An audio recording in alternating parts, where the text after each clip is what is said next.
But enough of this palaver. Let's get the show on the road.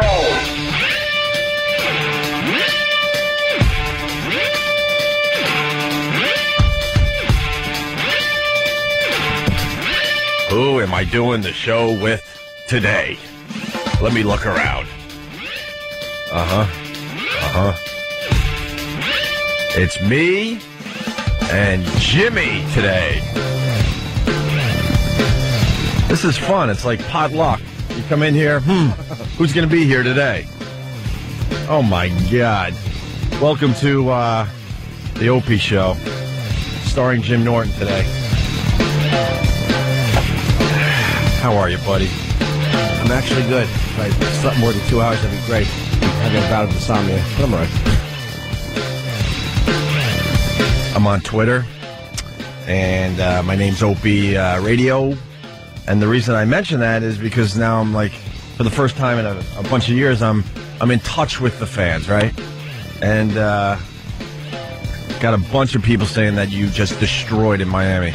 Yeah, it was really good. You were down there for the comedy festival? Yeah, and they did a great job. They put me up. I'm competing with Cheech and Chong.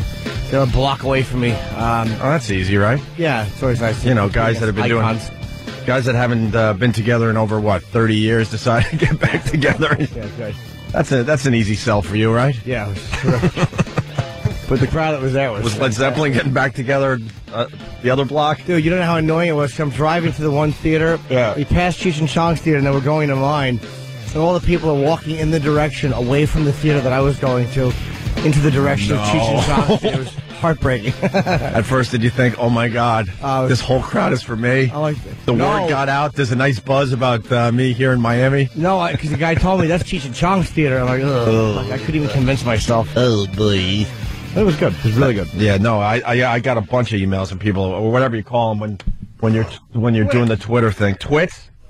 I like the Twitter thing, but I don't like the name. You want to be on Twitter? I don't even know what it is. It's like mass email, basically, you know. But you keep in touch with the people. Take pictures and send them. Yes, Danny. Twitter's kind of like the status updates on Facebook, but just the status updates. It's a 140 character limit. So it's like how long? It's you can get like a couple sentences in. Yeah, it's like a small paragraph, and you can send pictures. Opie's sending a lot of pictures. Yeah, you know, I do Opie's Eye, so this is perfect for Opie's Eye. It's good for me because it's very easy and basic. I don't need to be bothered with Facebook or MySpace or anything. Aren't you going to send someone a tickle? Don't you want to send someone a tickle? What the hell's a tickle? I don't know, something like they would probably do on Facebook. You know, tickle invite or... You know, I mean, who... Yes, Sam. When you update your Twitter, it's called a tweet. A tweet. And they say your tweet was successfully sent. Yes. I want a man service. You're tweeting. What's up with this? I don't want to be tickled. I don't want a fake pillow fight or a snowball fight. I just want to do man things with my my Twitter account. We want Facebook. You want to get a group invitation to Felch. Yeah, exactly. So you can get emails from people on Twitter too, or no? Yeah, because they reply to you. They reply to you and stuff. So you reply back. Mm-hmm. It's a lot of fun. Everybody's on there too. Big A's on there. Yeah, Big A. Oh, yeah. Big A spends all his time he's a cab driver in the Bronx. Yes. So it's fun to follow Big A. You get followers or you follow people. And if you follow Big A, you're lucky enough to get a minute by minute account of his day. What service does he use? Is it Stutter? He tells you what he eats. He tells you where he's dropping someone off, which is fun because he's a cab driver, like I said, in the Bronx. So at any moment, he could take a bullet to the back of the head. So you're really following a guy that's living on the edge. So people, what does he send it through his phone? And then you can get an email to your phone. It's basically like a mass text message. Yeah, pretty much. If you're getting emails on your phone. Yeah, okay. to summarize. But their font is all girly and stuff, and you send tweets, whatever, and you send twit pics. A little bird there. Yeah, a little bird. Tweet. Ew, it's a bird. I'm sending a tweet. Tweet. Tweet. Hope that bird gets sucked into the engine of a U.S. Airways flight. Bird sucks. Tweet. You can use Twitterberry. Yeah, Twitterberry, right off the BlackBerry. Yeah, the Twitterberry app. Yeah. I want the Obama freaking monster BlackBerry. They finally allowed him to keep his BlackBerry. Yeah, well. But it would cost the average schmo like you and I, Jimmy, $3,000. It has to get approved yet. It's a General Dynamics designed BlackBerry. Yeah, what is it all about? Well, Sam knows. What is it about, Sam? What's a secret spy BlackBerry? It's do you two mean? BlackBerries in one. It's Yeah. a regular BlackBerry, Yeah. and then a secret spy BlackBerry. What's a secret spy BlackBerry? I want one of those. They said you could push a button, Uh-huh. and it turns from a regular BlackBerry with regular emails. Yeah. Then you push the button, and then you can do secret emails. Oh, imagine you forget to push the button. Imagine. Oopsie. Oof. Can you imagine? All your dopey friends from Illinois get all the secret documents. Oh my God, we're gonna bomb Iran. This one wasn't for me. I thought we were gonna play basketball today. It's official. The new president won't have to kick his tech habit. The president has a BlackBerry through a compromise that allows him to stay in touch with senior staff and a small group of personal friends. Published reports say the president's new device could be the Sectera Edge, made by General Dynamics. It's not available to the public, and the company says the $3,300 portable has to be approved by the National Security Agency before government officials can use it. Wow. That's pretty crazy, huh? Why can't the public get it? Because of the secret stuff, I think. Why can't we send secret emails? Yeah, we want to send secret emails, Sam. Well, it would compromise the security of it. They have to be secret, and you can go to secret websites and make secret phone calls too. Are there secret websites? I don't know. A General Dynamics official took us through the capabilities of this personal digital assistant, or PDA. The device is two BlackBerries in one. It's an unclassified PDA that can go out to a website like weather.com or check flights. And then with one push of a button, you switch over to a classified PDA, which would allow you to access secret email or secret websites. Phone calls are made by pressing that telephone button, but hit the button for the red background and it's a top secret phone call. Oh, the background goes red? That's pretty cool, right? So he knows probably always which one he's on. You got to think when he pushes that button, he's like, I hope this works. I hope this is going to work for me. Oh, that's pretty good. So anyway, yeah, the tweet and the Twitter and all that fun stuff. Opie Radio. You could probably do secret tweets on it too. Secret tweets? I think so. How do you do a secret tweet? You have to have the secret phone. Yeah. All right. Did you watch the inauguration, Jimmy? Yeah, I did. I was in Newark Airport. It was We didn't great. get to talk to you about it. Yeah. It was very smoothly handled by Obama and John. It was like a Stooges sketch. But yeah, it was really cool, man. I was sitting in the lounge. I probably had 15 minutes to board. I got to watch the only part that annoyed me was when in between Biden and Obama, they had another song by Yitzhak Perlman, and it's like, all right, we get it. Well, that's Stop coming. it. It's coming out today that they didn't even play that. They were faking that. Were they? Yeah, because they said it was so cold down in Washington it would mess up the tuning of their instruments. So couldn't they put them behind glass that's warm or something? Probably. So they were just playing to a track. But man, you look at that video again and tell me you could tell they're playing to a track. They were band syncing? They were like just... Yeah. Jesus. That's pretty amazing, right? Wow. But they swore in Obama again just to make it official. Well, he was president anyway. That you don't even need that to make it. It's part of the ceremony. But I was watching last night. They said there are actually groups out there that would make it a problem and try to get a lawsuit going that he's not officially our president. So Obama's people are like, you know what? Let's just do this again. So these people will just go away. We got bigger things to worry about. Yeah, what a dope that Supreme Court justice is. John Roberts. How do you screw that up? It was John Roberts that screwed up first, right? Yes.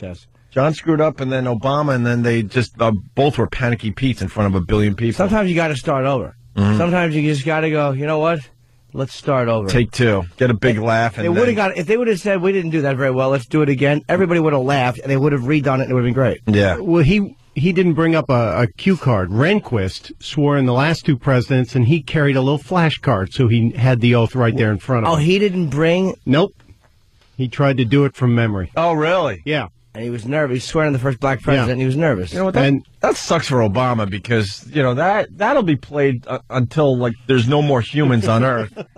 And there he is messing up. Yep. You know, I've been watching the presidents on the History Channel, and they're all up there just doing it right. Everyone from Clinton to Kennedy to Reagan to the Bushes and even that wimp Jimmy Carter. They called him a weirdo on the History Channel because they're going over all the presidents. And when they got to Carter, like some of the people that knew him and worked with him in the White House, they're like, yeah, he was a weirdo. Jimmy Carter was a weirdo. Well, he borrowed a suit for his inauguration, didn't he? $170 suit. Yeah. He borrowed a suit. And he's the only guy since, I think, Thomas Jefferson to walk the entire parade route. He did the walking back in the late 70s or whatever it was, right? Yeah, 70, I want to say 76. 76 to 80. And then sure. Reagan, I think the hostages were released from Iran the day Reagan got into office. They sent them home. Yeah. They screwed up. Carter was talking about that. He said the plane was just sitting there waiting to take off, and Iran was like, we're waiting for Carter to be officially out of office, and then we'll let this thing take off. They hated him for protecting the Shah. Mm-hmm. Than the Shah of Iran.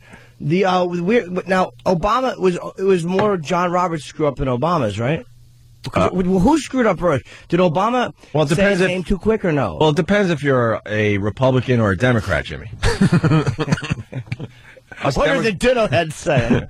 Well, I don't want to call myself a Democrat. I like to kind of be independent. Yeah, like a moderate, like a little kind of in the middle there. A centrist. Yeah. I think Roberts started the screw up, and then Obama, of course, couldn't handle it. Well, we should watch other ones. Watch one other one. Does it say "I, Ronald Reagan, do solemnly swear," or is it "I, Ronald"? I think Obama jumped in too soon. I think is that what we? It kind of seemed that way. But, you know, there's a controversy about the second swearing in, too. Now people are all tense because there was no Bible present. So he didn't have his hand on a Bible. How do they know? Because they didn't allow video. They have pictures of it. There is a photo of them, Robert swearing him in the White House, but there's no Bible in the White House? Yeah, all right. Well, it's so, you know how, he probably dreamed of this moment. Mm-hmm. The swearing in of the first black president, me. Yeah. And then for not only to have a word missed, but for it to go so horribly wrong. It was like the confusion you see in a Three's Company episode where, you know, Mr. Furley thinks Jack's being gay, but he's just swearing somebody in and forgetting the words. So stupid. Oh, my God, was that terribly done. They should have just redone it right there. Yeah. Any other thoughts on it?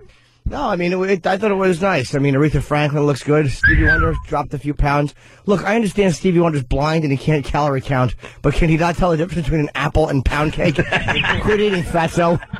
Irritating. God, is he fat now? We did a simulcast, you know, when the inauguration was on TV, and when Aretha came out, I'm like, oh, good, the food's here for everybody. I thought they were going to have a pig roast. Well, at least she didn't have, like, a tacky hat or anything. What was up with that hat? The big, huge, over-the-top bow. I think that was to keep your eyes, you know, up top instead of, you know, taking a look at her hugeness. You think that was probably to counterbalance the fatso that she is? Probably. A big bow. Like, it was like somebody gift-wrapped an elephant. Did you hear how she started the My Country? No. 'Tis Thee? She paused a little too much, my friend, in front of a billion people. So it sounded like my... yes, I did. My country is... Yeah. I think she was trying to, you know, swallow some air so she could sing or something. Let's say hi to Ed in Nashville, Tennessee. Ed. Hey, how's it going, guys? Pretty good. I'm going to need your help today. 877-212-0-A. It's me and Jimmy. What do you got? Jimmy. Hi, buddy. I was wanting Jimmy's take on that whole love expert thing that was... They were talking about Obama and Michelle and the kissing and the touching and the other stuff. Oh, you know what? I don't know if Jimmy knows about this. I don't know about that. What about it, sir? What a great excuse to play it again. Thank you, Ed.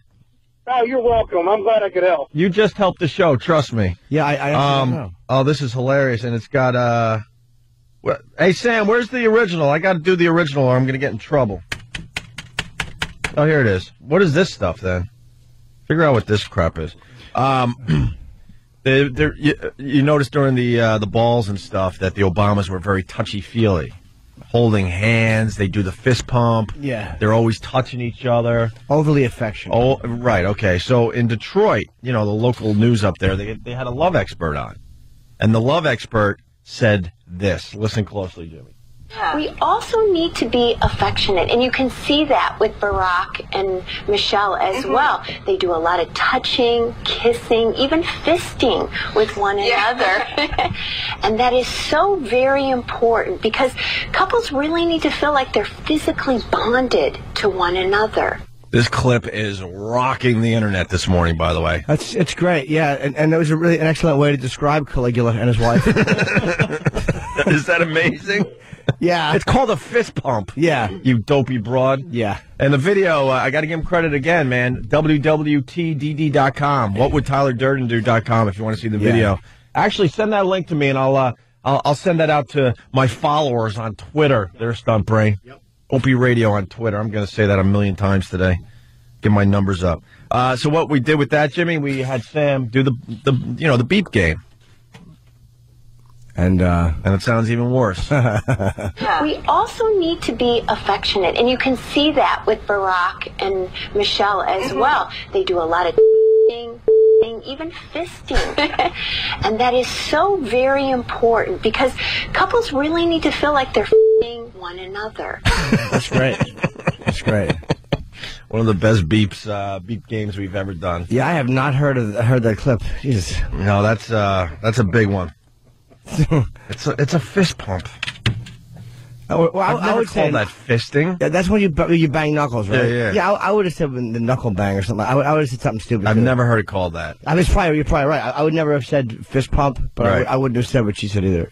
All right, we're just getting warmed up. It's Jimmy and I today. 877-212-08. We'll take a lot of your phone calls and do as much radio as we feel like doing today. And I saw a great movie recently. Ooh, that's a nice tease. You have a big movie review.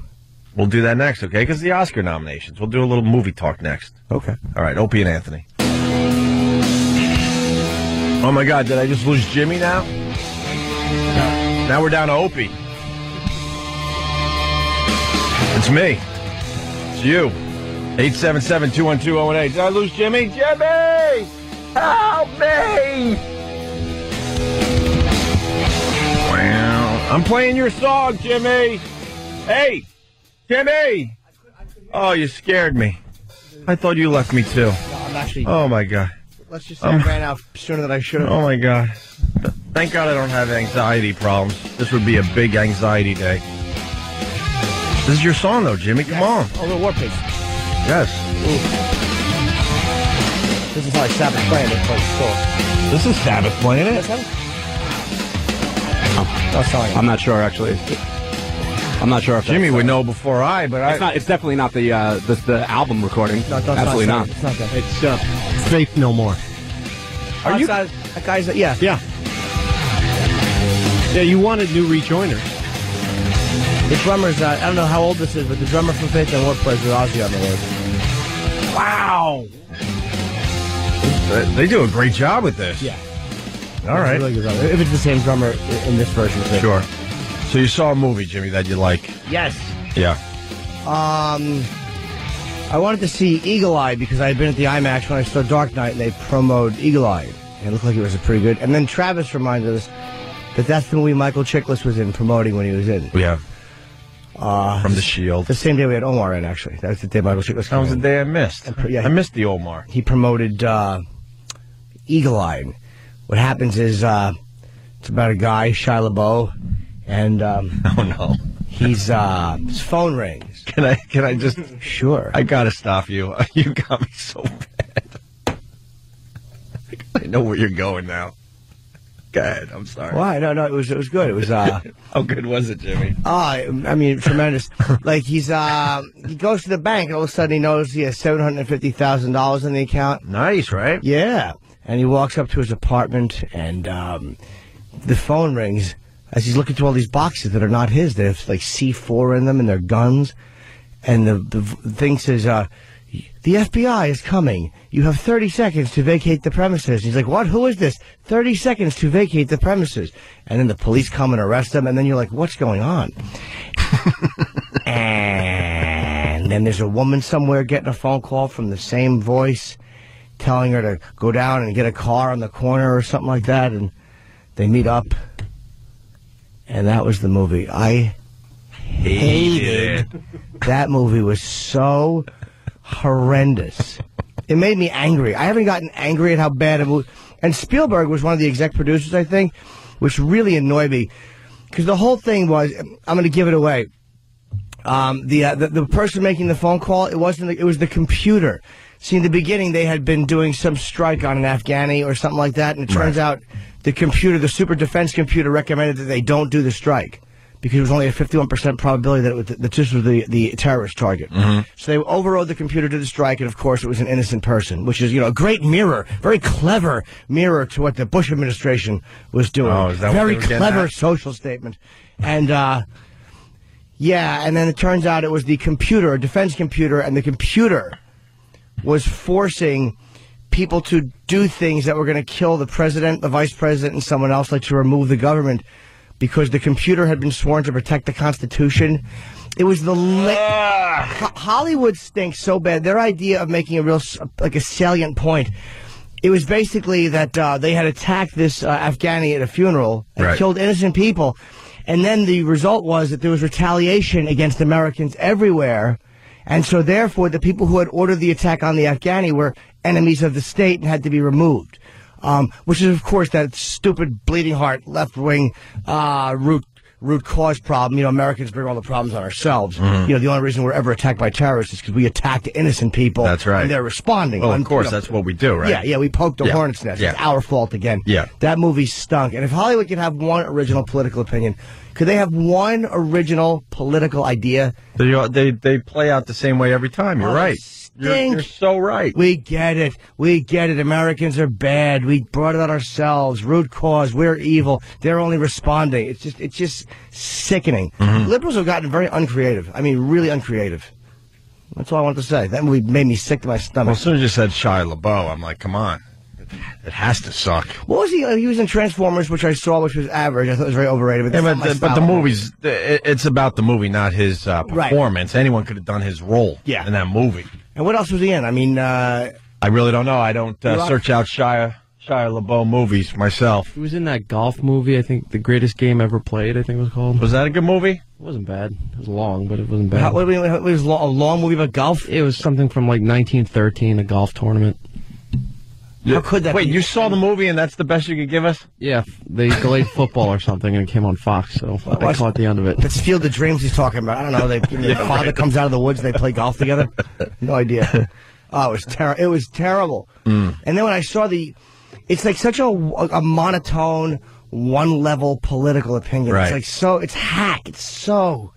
There's no depth to it whatsoever. Did it do well in the theaters? I don't even remember this Probably movie. not, because it came and went, right? Yeah, this is one where the critics should have destroyed it. And it was just terrible. You were telling me during the break you want to see Revolutionary Road. I do, yeah. I do want to see that, because I know you said Kate Winslet was supposedly great, and supposedly it's very depressing. She's a great actress, absolutely, but who wants to see that crap? I don't mind a good depressing movie if it's good, if it's done well. Well, God, I would love to talk about it right now, but you should see it over the weekend. We'll talk about it on Monday, because it could start a discussion, certainly. I want to see that. I saw Frost Nixon, which, yeah? Yeah, it was very good. It was weird seeing somebody play Nixon. Frank Langella. That's what we were saying yesterday, because he's up for the Oscar, but he doesn't look anything like Nixon. No, it was, he did do a great job, but... Nixon's a tough guy to play just because he was so unique looking that it kind of takes you out of it, because he looked like a cartoon. Yeah, Langella didn't look like him. At all. No, his name in the movie was Mark Nixon, so that kind of took the whole movie. The whole movie was about their interview. Well, it was about leading up to the David Frost, what he had to go through to get the money to finance. Right. To get Nixon on his show, right? Yeah, and no one could get a Nixon interview. And this guy got a 4-part, 2 hours each part Richard Nixon interview. And he got some amazing stuff out of Nixon. Yeah. And it makes you kind of sympathetic for Nixon, though. You don't hate the guy, because again, he's been so demonized by everybody. He knew how to wheel and deal, that guy. And he was, Frost underestimated Nixon's smarts.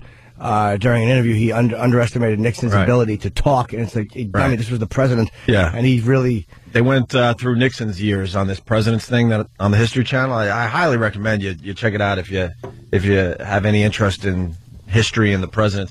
And they said about Nixon, they're like, he was just a bad man. And what proved that he was a bad man is that he had a list of all his enemies. And they're like, if you have to list all your enemies, you're not a good dude. Yeah, you're just a nice guy with a bad memory. Well, yeah. You know, Nixon had it in his contract with Frost, which was interesting, is that because he said that what they lost him in the original election of JFK was that he was sweat on his upper lip. Mm-hmm. And they when he did a debate with John F. Kennedy, they said the radio audience said that Nixon won it. He was better. But the TV audience, who could see them side by side, and they said that Kennedy was tan and looked great.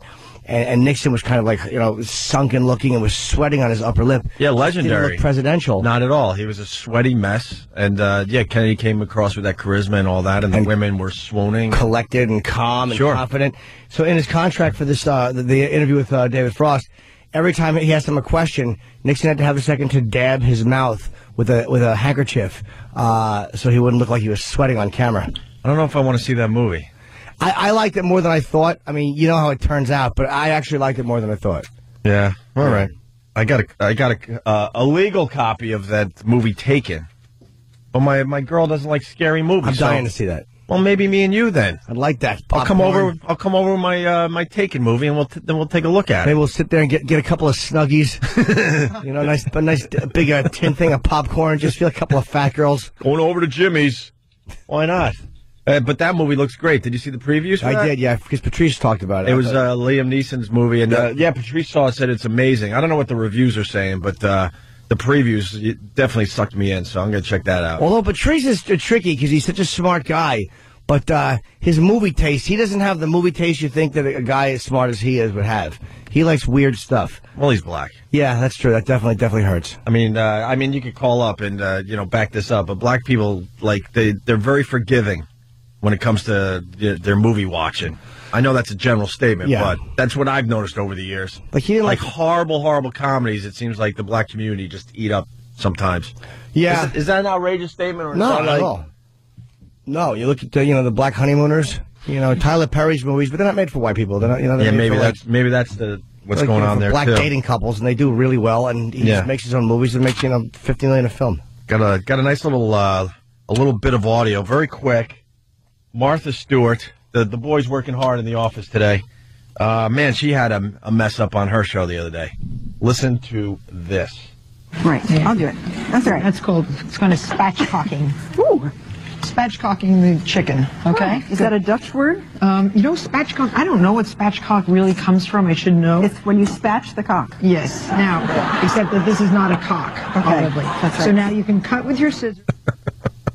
What is that? Is that an actual cooking term? Wow. Well, yeah, they're making some sort of poultry. Yeah, I understand that. Yeah, so I'm sure that they had to take the spatch and take care of the poultry. Why don't you just call it a chicken? Well, spatchcock is actually the proper term for it. I mean, it's the proper cooking term. Yeah. I mean, if you have a piece of poultry, but I think the difference was you have it on Wikipedia, Danny? Yeah, I have the definition up for you if you want to read it. What is? Wait, you've actually heard this term before? Oh, spatchcock! I say it twice a day. I normally don't say it here though. I'm gonna get in my personal life. I'll somehow shoehorn it in. I'm gonna get another one right when I do the New York Times crossword puzzle this weekend. I don't know how to say. Gonna add this to my old vocabulary. A spatchcock is a Poussin. Poisson. I was actually right.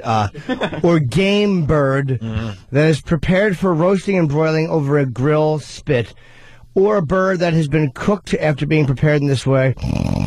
The method, of preparing the chicken includes removing the backbone and sternum of the bird and flattening it out before cooking. Yeah. So a spatchcock is the game bird that's being prepared. And they're saying that you have to spatch the cock. Now, I know that the cock is the bird, but to spatch it is to do what? Is that the act of removing the backbone and sternum? Boning the bird, basically. Okay, you're removing its spine. You're spatching it. Yeah. So if it's a cock that you want spatched, you have to remove those things. I want to know more about the guy that came up with the term spatchcock and why he needed to bring this to our vocabularies. Here, you got to do the beep game with that. My God, I heard a nice beep game there. Let's say hi to Kent, the movie guy. Kent? Hey, guys. I heard you talking about Taken, and I got to say... Hey, Kent. Yeah. Are you one of my followers? Yeah, I am, actually. I thought I saw you up there when I was reading through some replies. Yeah, absolutely. Opie Radio on Twitter. Go ahead, Kent. but I saw Taken a few months ago at a festival and absolutely loved it. The crowd loved it, got a standing ovation. But then I found out Fox is releasing it at a time where it's just not going to get any press. No one's going to go see it. So it's going to be one of those films that if it's going to do well, it needs word of mouth. And I really liked it. I think you guys would really like it. But how about a guy like Liam Neeson goes out and does press for it in radio? These snobs that don't want to do any radio, like stupid William Macy is promoting something with his terrible Pacino wig now, and he won't come in. These guys don't understand. Why am I so annoyed? I'm sorry, so go ahead. Yeah, screw them. It's they don't not understand. him. It's not him at all. The studio doesn't know what to do with it. Liam Neeson isn't an action hero type of guy, and this film is almost like a Bourne Identity type of film. They don't know how to market it. Wait, so 20th Century Fox is one of the worst studios right now. But since when is Liam Neeson not? I mean, he can be an action movie guy. Have you ever seen Darkman? Yeah, that was Liam Neeson. That was a great action flick. 91? And it was but it was the blueprint for Sam Raimi's Spider-Man. I mean, a lot of scenes were lifted directly from Darkman. That was a great flick, and Liam Neeson he worked very well as. And Schindler's List when he karate kicked Hitler, and he flew over and he knocked Goebbels on the floor right to the teeth. I love the movie. I think the guy is great in it. It's got a lot of really good moments, but Fox does not know how to market a good movie. They've just been putting out crap the past year. All right. And that's what they're doing with this. All right. I got you. But as a layman here, though, I want to ask you something. Like, if they know they have a good movie, why would they bury it? That makes me suspicious. Uh-oh. What happened? This is why I think Patrice really stinks on ice right now. Because Steve just handed me a communique that says, Taken is a year old. First release in February of... They don't know what to do with it. I'll tell you why. It's like Pacino's 88 Minutes. No. Which was released in Brazil. It's not like Pacino's 88 Minutes. All right, Kent, we gotta I'm saying the fact that it was released later. It is like Pacino's 88 Minutes in the fact that it's being released a year after or 2 years after. If it was any good, they would have released it. Not necessarily. The guy does bring up a good point. No, he doesn't. I'm sorry, Jim. I disagree with you. They get released internationally because it's easier to market these guys as in different characterizations, if you will, overseas. So, well, Pacino was playing a cop in 88 Minutes who was targeted for assassination. It sucked, and it was released in Brazil. It was terrible. I can't wait to watch Taken so I could beat up Patrice and tell him how awful this movie is because. I mean, if you're a movie studio and you got gold, you're not going to put it on a shelf for a year. And you don't do foreign release first. Foreign release. You ready for this, Jimmy? Taken is coming out in the United States next weekend, all right? It was released and I'm going to read all of these. In France, Israel, China, South Korea, Belgium, Netherlands, Turkey, Mexico, Spain, Australia, Italy, Poland, New Zealand, Chile, Peru, Argentina, Peru, Russia, Thailand, Panama, Venezuela, UK, Brazil, Austria, Brazil, Portugal, Croatia, even the United Arab Emirates, Croatia, Greece, Iceland, Finland, Egypt, and finally, next week, America gets the movie. See, that's what happens with all the blockbusters. Right. That's where they did The Dark Knight, and Right. Thailand deserves the movie first. Is this going to be a disaster of a movie? That guy raised a horrendous point about foreign release. I don't care. These guys do commercials in Japan. They'll do commercials. They'll do talk shows in England that they won't do here. But they do not release truly great movies overseas first. They release them here. This is where they have to. Because if they're a success here, it bleeds right into being a success everywhere else. Yeah, it's true. But that happens to be true. But your Eagle Eye movie.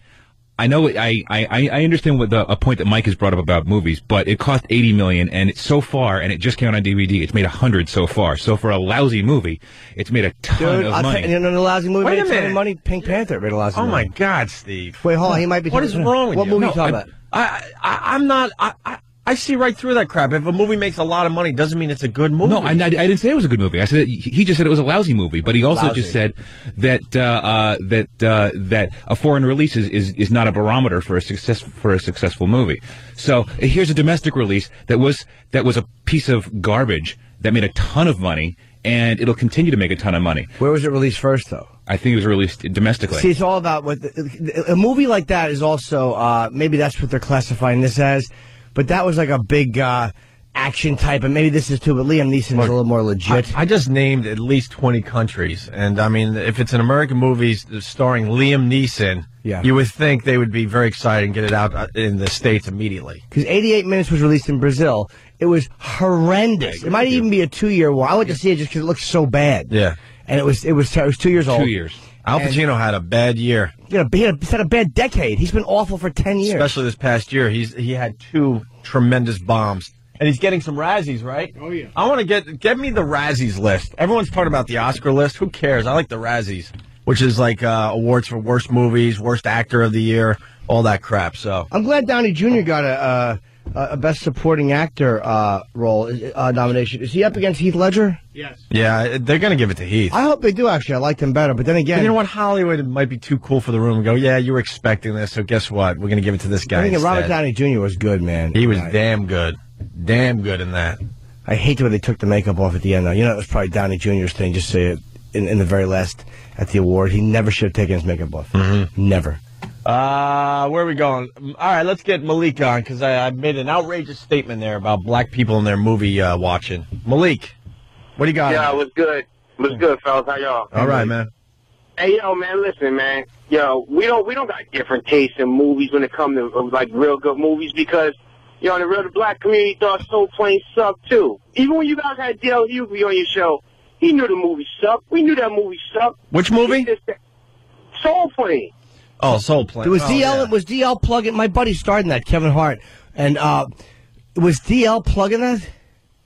No. I don't think he was. The movie, no. You guys had brought it up. Oh, okay. He was like, you know, I needed to pay for a mortgage or something like that. You know what I'm saying? He knew the movie was trash. Malik, you know, all right, wait, let me jump in here, Malik, because there's got to be somewhere on the internet, maybe someone could find it for us, where maybe we have, like, the top movies seen by the black community and movies seen by the white community. There's got to be something like that out there somewhere. Yeah, well, I'm pretty sure there is. Like, our favorite movies in the hood is, like, you got Menace to Society, Boys in the Hood, Right. Shotters, which I suggest to you guys. You got to see Shotters. It's a classic.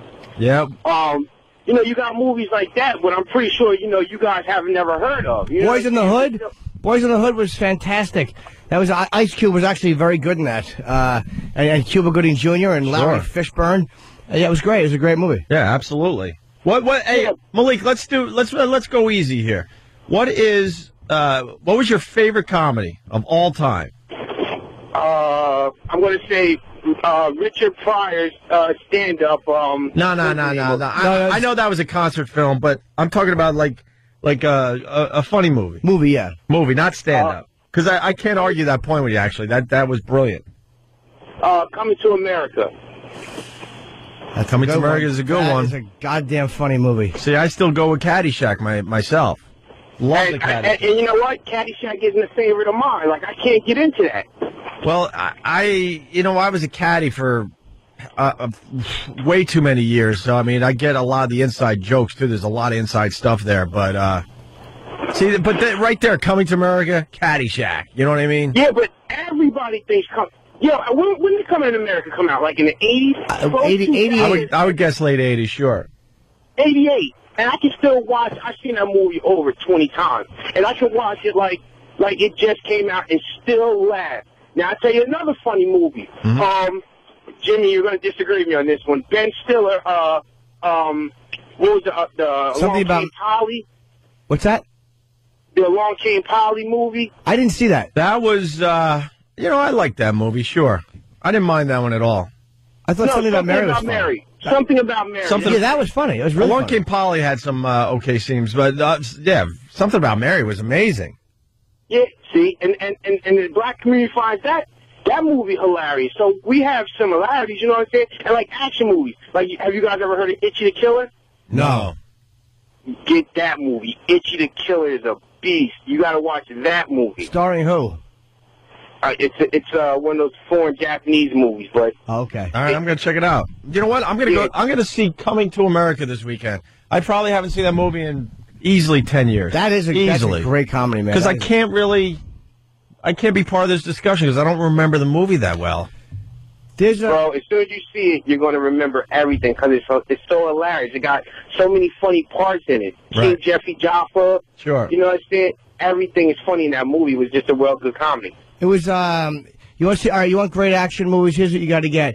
You got to get, The Killer and, there's another, Hard Boiled. They're John Woo movies. They're subtitled in English. Have you seen them, the originals? Love them. Yeah, I got okay. them. I got both DVDs. They're great movies. Yeah, they are great movies. And you can see where Tarantino got a lot of his shots from. Those double shots, the double gun pumps, all that stuff that he got from John Woo. Right on. Yeah.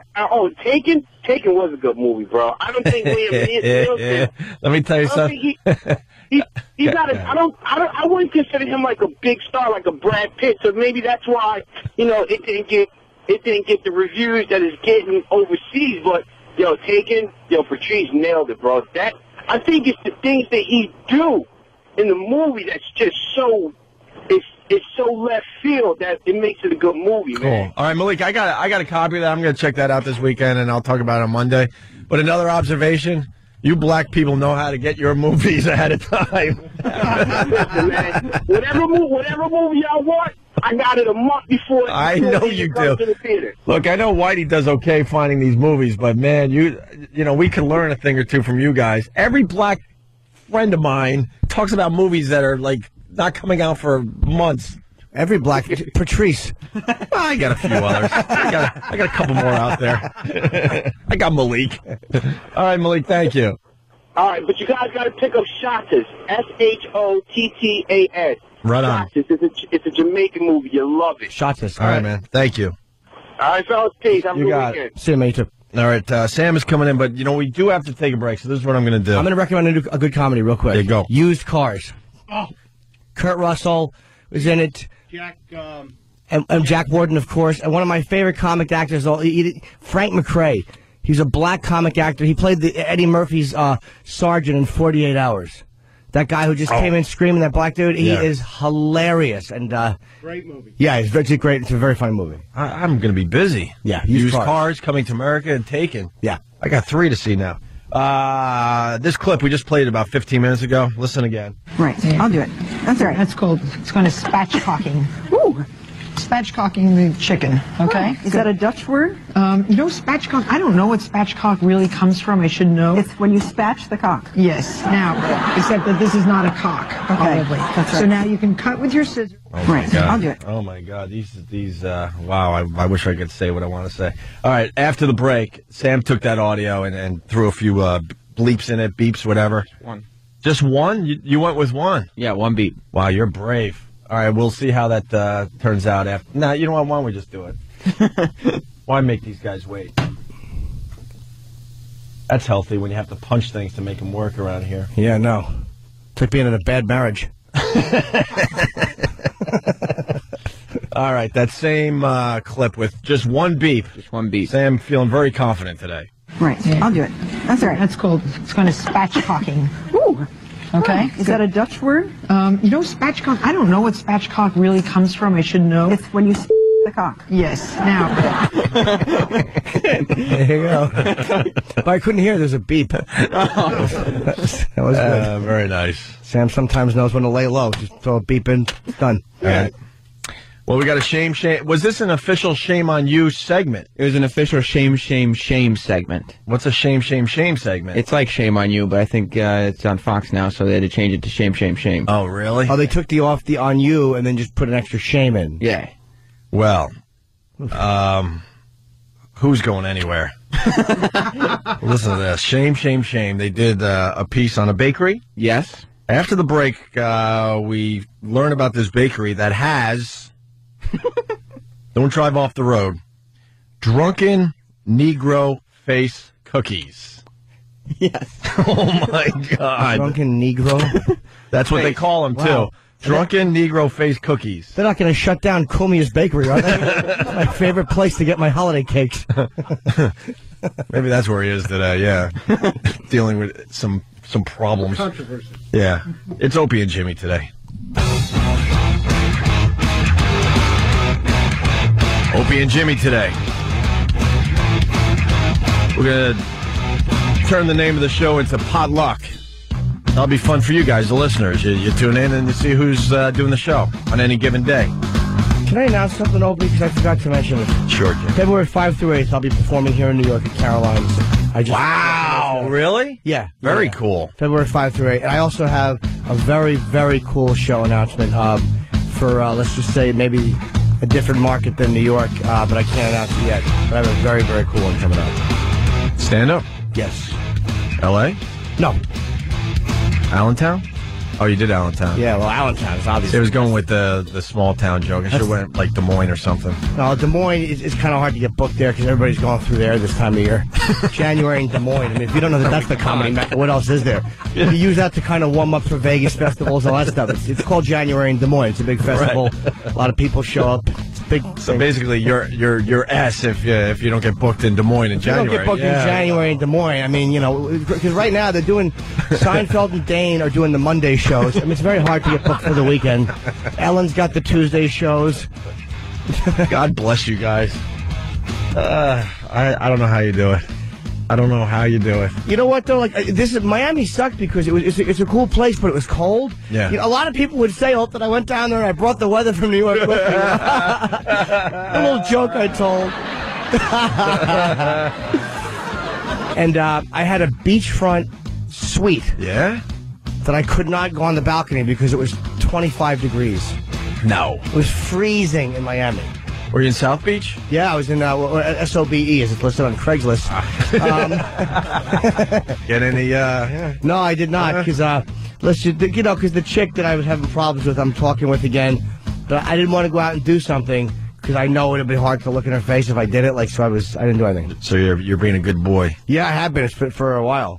That South Beach will make you feel like a monster just walking around down there.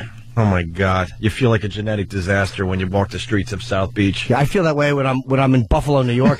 So I know South Beach isn't going to help my self-image. So depressing how good looking the people are down there. I was in the gym. It hurts. They're so good looking, it hurts. The gym was attached to the hotel, and there was a guy in there. I actually thought of that discussion we've had before about how good looking they were. Yeah. There was a guy in there, and I was on the thing, and he was just jogging. And he kind of looked like Robert Chambers, the preppy killer. And I'm looking at this guy, and I was just like, why would I ever try to compete with that to have sex with the opposite? Do you understand? Like, that's my genetic I'm right there with you. Yeah. Yeah. And, because I've been having this really weird thing lately, because, you know, again, I'm neck up guy. Or, you know, mid-cheekbone up guy. That's why women sleep with me. It's because of my not smarts, but it's about, I connect with them on a dirty level, and they like me because they know that I can, whatever. Oh, I thought you were going to, like, start dressing like a bank robber because you look good from here up. That actually wouldn't be bad. And I can show my calves off. I should wear, like, a full bodysuit that, like, it has a ski mask and knickers. Yeah. And I'd probably beat all the girls. But women don't sleep with me because they think I'm sexy looking, because I'm not. But I've been having like a real problem with that lately, with a lot of self-hatred, and that just didn't help at all. But self-hatred is fun. It is, and I should shut my mouth. I'm lucky to bang girls that are much hotter than I deserve. I'm very lucky to be able to do that. You should just understand self-hatred and just ride it out. Yeah. And your life will be a lot better. Just know that it's one of these things you go through, and you just enjoy the ride. I enjoy it. I enjoy the darkness sometimes. Because I know, like, you know, the sun shines right around the corner. I can't give details right now, but let's just say I'm an average man. I know I'm physically average, and it was confirmed by the girl I'm dating. You know, it just, not to be hateful, no. But what'd she do? She just confirmed it. It's just, I'll tell you someday. I can't now. It's just depressing. I'm an average man. I'm a schlub. Will you tell the people on the radio, or is this just one of our conversations? I don't know. Eventually, I'll probably tell it on the radio. It's not that big a deal. It's just, you know, I just can't. But eventually, I will. But I'm an average man. It's depressing. Yeah. I always knew that. Well, but, you know. I know I'm the short end of the stick. I'm at the gym, like, every day now, just trying to keep up. I'm not stupid. I know I'm the short end of the stick in my relationship. Well, oh, as far as the real estate, like you're the walks and everything else. Yeah. Thanks, Jimmy. No, please. You're the alley in that lot. Please. No one would argue with you on that. I mean, you absolutely batted completely out of your league. You should be very happy that you pulled. I don't know how you pulled that off, but that was. All right. Yeah. All right. You know, it's nothing wrong with that. I was sharing a little bit. You didn't have to, like, dig in. No, but that's also a sign of a successful guy who's comfortable on some level with himself because, you know, for you to pull off a hot girl like that, it's not easy to maintain. It's easy, like, you know, for a week, but to maintain for 5 years, that's a feat. Yeah, we're up to, wow, 4.5 at least. Damn. All right. Shame. This is a really good story. Where's Sam? Because he pulled this and he gave us a little inside scoop. But basically, is this Arnold Diaz and his dumb mustache? Yeah. He's the Shame on You guy. We play the Shame on You clip when Jimmy bombs every once in a while. We give where's that Shame on You clip? I want to play it now for everybody. And what? He changed networks there, Sam? Yeah, I think so. Because at some point he changed from Shame on You to Shame. Wait. It's a similar jingle. It was shame on you. Right. Yeah. But so now it just goes shame. No, it goes shame. Oh, right. That's it? Shame. Well, I need the original Shame on You clip so we have a reference point, but I can't find it. Hold on. E-Rock and all his athleticism has burst into the room and is quickly rifling through. Right. There he goes. Shame on you! By the way, I don't like the fact that Eric always walks like he's exasperated on his way to do important tasks. Right now, he's just running in there because he's afraid flies are mating on his baloney. Creep. What a creep. He always runs in like, all right, guys, what's going on? Chop. Task at hand. All right, so now it's just shame. Right. And he went to a bakery? Yeah, there's a bakery in Greenwich. Greenwich, Connecticut? Greenwich, Yeah, Greenwich, Connecticut. Greenwich, Connecticut, really? Oh, yeah. Actually, I believe that. Yeah. I drove through there recently. It is awfully white. Yeah. And you know they have meetings. Is that where Letterman lives? You know they have after-hour meetings. Letterman lives in Greenwich. He lives in... Well, I know where he lives. Do you? Yeah, because I'm a stalker of David Letterman. Where Vince McMahon lives, too. Vince lives in Greenwich? Yeah. All right, so the bakery is making drunken Negro face cookies. Yes. And that's what they're calling them. Yes. They're like chocolate cookies, and they have little cherry eyes, and then big stretched out chocolate noses, and big stretched out chocolate lips. Oh, the drunken Negro cookies. Drunken Negro face. Oh, yeah, those are delicious. Yeah. That's you know, my sister makes a fine treat from time to time. She's known for her cheesecakes at F.H. Riley's, my brother's restaurant in the heart of Huntington Village. I'll be there this weekend. I might have to tell her about these drunken Negro face cookies. Obviously, they're getting a lot of publicity. Dude, it looks like a third grader made this. That's horrendous. I was excited. I thought I'd see a work of art. This thing is awful. Yeah. All right, let's get into the shame. The drunken Negro face cookies. And Arnold Diaz and his pedo mustache. He attacks the tough targets. So this guy gets things done. He sure does, Jimmy. While much of America celebrated Barack Obama's inauguration, one Greenwich Village baker marked the occasion with this controversial cookie. You know, the guy was celebrating too. He just did it a little differently. Drunken Negro face cookies. That's what Ted Kefalinos, the owner of the well-known Lafayette French pastry. I felt the Negro should be celebrated, so I made cookies with little red eyes. That's all I have. How are the cookies selling, Ted? Very well. You should enjoy one of my Jew cakes. You have Jew cakes. I certainly do. Very inexpensive ingredients and a giant nose on them. What's in your Jew cake? I don't know, Gregory. I haven't thought this one through. I was attempting to wing it, but I'm too tired. Well, we still have a couple hours to go, so maybe we will. I wouldn't keep my hopes up very high. No, this is as good as it's going to get for Ted. I'll probably just repeat drunken face Negro cookies many times. Can you send the picture of the drunken Negro cookies, please? You should try my Ethiopian cakes. Yeah. You open up the cake box and nothing falls out. Swing and a miss, Ted. Oof. And for everybody following me on Twitter, Opie Radio, you're going to get a picture of the drunken Negro face cookies in a few moments here. I can't wait. Yes. Are you on Opie's Twitter? Oh, yeah. Yeah, I threw him a bone. I'm technically following Sam You like to stay updated. No, I just threw you a bone. You watch your name get off that list by Monday. No. I also threw Big A bone. I'm following him for a little while. But he's just annoying with his food updates and where he's dropping off passengers. You'll notice that everywhere he stops, there's like the cops are finding. That's how they're going to track all the prostitutes being slaughtered. They're just going to follow that idiot's Twitter account. I stopped off and help the Lord. And they'll find just a leg with a stocking and a skew shoe sticking out of a dumpster.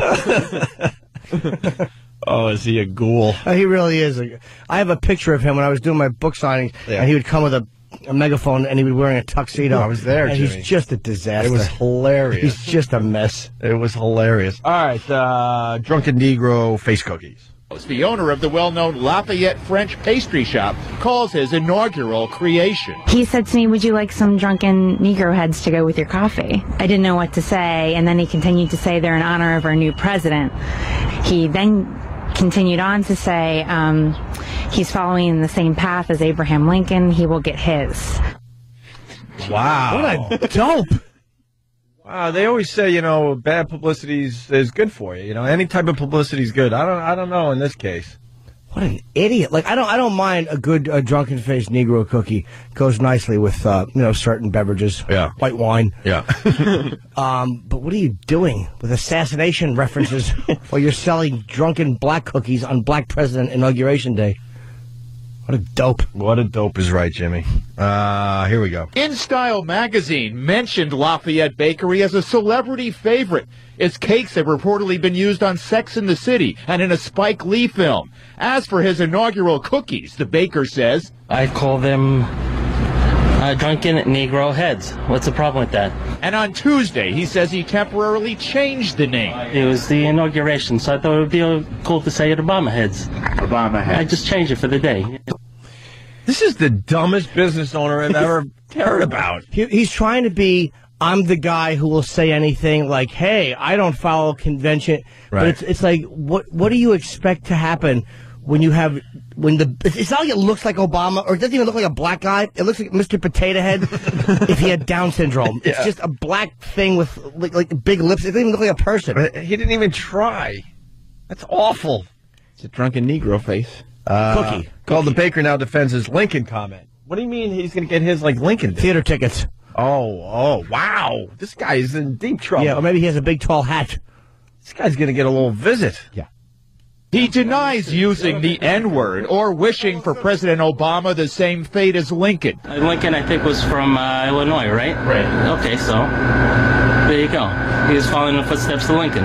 You know what? What happened to your bravery? What happened to your bravery? This guy what an ass. stinks. Why don't you back up your cute little joke now that there's a camera in front of you? Do you know how badly I wanted? Loser. I wanted to be on this guy's side so badly. Right. I wanted to be on his side. Why though? Because I think he's phony. I'm listening to him. He's a dumb, he's an obnoxious douche, and he's trying to be obnoxious, but he won't just, you're like, hey, what's the problem? But he full well knows what the problem Sure. is. It's like, don't be a child about it. You know what the problem is. Don't try to be like, hey guys, I'm just doing my thing. Because if you're purposefully trying to be controversial, then at least say you're trying to be controversial. Don't go, hey, what's the problem? I'm just doing the, it's like, we know what you're doing. Yeah, it's very obvious. The baker says the cookies are not racist. Yes. As for the cookies themselves, with the I want to know if they taste good. Are they open right now? They're in Greenwich, though. Yeah. Oh, Greenwich, Connecticut, not Greenwich. Yeah, yeah. Okay. Maybe someone could bring some by. I'm sure he's not making them anymore. Oh, that's probably explain why they did. There's no blacks that live there. I thought it was Greenwich Village. That's what I'm saying. It's real brave to do it in Greenwich, where there might be four fake black guys. I grew up with fake black guys. Yeah. There's real black guys like Malik, and then there were the black guys I grew up with. But then you get black guys like Patrice, which is like there's real, Patrice is like, all right, we know you are. Yeah, black guy. Right. Not a fake black guy. Right. As for the cookies themselves, with the exaggerated features and the objectionable name, don't you think it... Wait, they're saying it's Greenwich Village, not Connecticut, you dummy, Sam. They said on the report Greenwich, Connecticut. Oh, boy. Maybe then Cassius on the phone is a dummy. Can we at least ask Cassius? I don't want to diss Cassius. Cassius. Hello there, guys. Hi, Cash. They said right at the beginning of the report, it says Greenwich Village. Everybody... I think you're right, Cassius. So let's get Well, some. thank you, Jimmy. Yes, Danny. Yeah, I think it is Greenwich Village. I'm on the Arnold Diaz blog. Wow. He finished. What do you get on the Arnold Diaz blog? Not much, apparently, besides a picture of the drunken Negro face cookie. Yeah. But yeah, it does say That's that it Diaz. is. It's the Greenwich Village Bakery. I won't give the name out, but it does say Greenwich Village. So. Well, then I think we know where intern David's going to be. David, go get us some of these cookies, all right? Are they All open right. right now? What time? They should be open. Bakeries. Yeah. Get David the directions, and then David. You go get some of those, David. We'll tell you off the air. We're trying to do a radio show. Jesus. Here's a boob. All right, he's saying they're not racist cookies. As for the cookies themselves, with the exaggerated features and the objectionable name, Don't you think it's like promoting racism? No. To say drunken Negro? I mean, isn't that an unflattering portrait? Drunken Negro face cookie. It just seems like you're singling out black people, making a cookie that has a very unflattering face on it with an unflattering name. It's not unflattering. It's not? No, it's not. Look at it. I think it's a fun face. This guy is so out of touch with the difference between being like edgy and honestly edgy and just being a douche who doesn't know how to defend that he's being a douche. This is one of those dummies who just will put his foot in his mouth. He'll drop an N-bomb and go, "Wait, black people could say it. Why can't I?" And then he'll wonder why he's having his teeth kicked in. He's a stupid man. I want one of those cookies badly. We gotta at least try it. Yeah, my fat average body. The cookies are just for fun. This is just for fun, everybody. Yeah, it's just, the baker gets inducted into the Hall of Shame. Oh, you don't want that to happen. This is Arnold Diaz. He doesn't take any prisoners. Dude, the song is terrible because I keep waiting for the shame on you, and it goes shame, shame, shame, and I'm like, he says the cookies are a caricature and a work of art. He says no one got upset about the dead geese bread he baked after the recent plane crash. You know what? The dead geese bread that he did after the plane crash. Now it would be acceptable humor for most people. I'm sure some people think this is hilarious, whatever. I don't have time for you, to be honest with you. I will say this. If he does this all the time, like if he always has an obnoxious cookie, right? Like if he has Jews or Asians or he trashes tragedies like that, then it's fine with me. But he could just say, well, we always kind of capitalize off that stuff. He doesn't have to go in and say, no, it's for fun. There's no reason to be offended. That's true. All right, let's listen. Way to play devil's advocate, Sam. Touche. Wow. Where can we listen to your radio show? My God. We got new competition. Oh. He says the cookies are a caricature and a work of art. He says no one got upset about the dead geese bread he baked after the recent plane crash. Let me venture a guess. It's because geese don't go into the bakery and buy cookies. Yeah. You idiot. I can't believe that the N-bomb cookies are not doing well when my mouse with brain cancer cakes were very big sellers. You're a fool. This guy is a fool. He says the cookies are a caricature and a work of art. He says no one got upset about the dead geese bread he baked after the recent plane crash. You don't think black people would like this portrayal of them on the cookie, do you? Yeah, they did. They actually, I asked people who come here on a regular basis. I got both sides of the fence. The bakery owner says he's not prejudiced. My brother-in-law, he's Cuban. So, I mean... Oh, that excuse. We've all used it. Hey, I got black friends. Oh, my brother-in-law, he's Cuban. Cuban. You're really reaching. You're really reaching. Brother-in-law, he's Cuban. So, I mean, I like everybody. As long as they buy. For me, it's just a fun thing. That's all it was. And anybody who says anything else is basically should be ashamed of themselves. No, we think the shame belongs to him. Oh. So to our Fox 5 Hall of Shame, we induct Ted Kefalinos. Shame on... Now it's just shame. Oh, Ted Kefalinos. Was he Greek? That sounds Greek, right? What? Capellino? Oh, Kefalinos. Whatever. Iraq, you obviously frequented that place many times. What nationality is this man? Yeah, you like their cookies? You know all the bake shops in New York. We're getting some right now. I haven't tried them yet. Should be good. You broke the mic. You broke the mic, Iraq. Okay. What are you doing? We're treating it like it's a scale. You're always so uncomfortable. I know. Look what I walk into.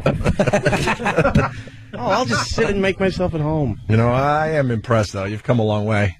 I miss the days where we would just throw a little jab at you and you'd break down and cry. Yeah, we have to take a rape again. shower. You haven't cried in a while. You got tougher skin, my friend. Yeah. You're doing all right. What'd you just hand me? Jim's voicemail? Yeah, we're trying to get this bit to... I don't do them for the air. I'm not that. I know, but when E-Rock listens to these and brings them to me, I think it's airworthy. Yeah, Maybe this we last don't put one them you all did on was the really air. Funny. Really? I don't even remember. What You had to start over again because I guess there was a cop near you. You had to hang up real quick and then start over again. Yeah, I screwed up. I was so mad at myself. And what is this all about, Jimmy? We're all promoting our interaction with the listeners. You do voicemails for everybody. 917-267-2602 is the number you call, and I can actually call and you get messages from me, and it doesn't cost you anything or any of that crap. And this is that was right after this is when my body image stuff happened this weekend or a few days ago. I had received. Let's just say I filmed a girl doing something to me. Oh, you talked about that a little bit on the air. But this is the voicemail of you really talking about I was it. on my way downtown right after it happened. I was looking for a wood chipper to throw myself in. Nice. And if Stumpbrain sends me the picture, I'll send out the picture of the drunken Negro face cookies to all my followers on Twitter. I don't have it yet. As soon as I get it, I'll send it out to everybody. Once again, what? You'll tweet it. Or is it a twit pic? You tweet a twit pic. I'm tweeting a twit pic? Yes. As you the said hell that, did I get myself into here? As you said that, one of Fedor's fish should have just crashed through your cheekbone. Opie Radio is my handle on Twitter, so I'm going to tweet a twit pic to my followers. Yes. So they could eyeball it? Right. Right. All right. Jim's voicemail when we return. Opie and Jimmy today.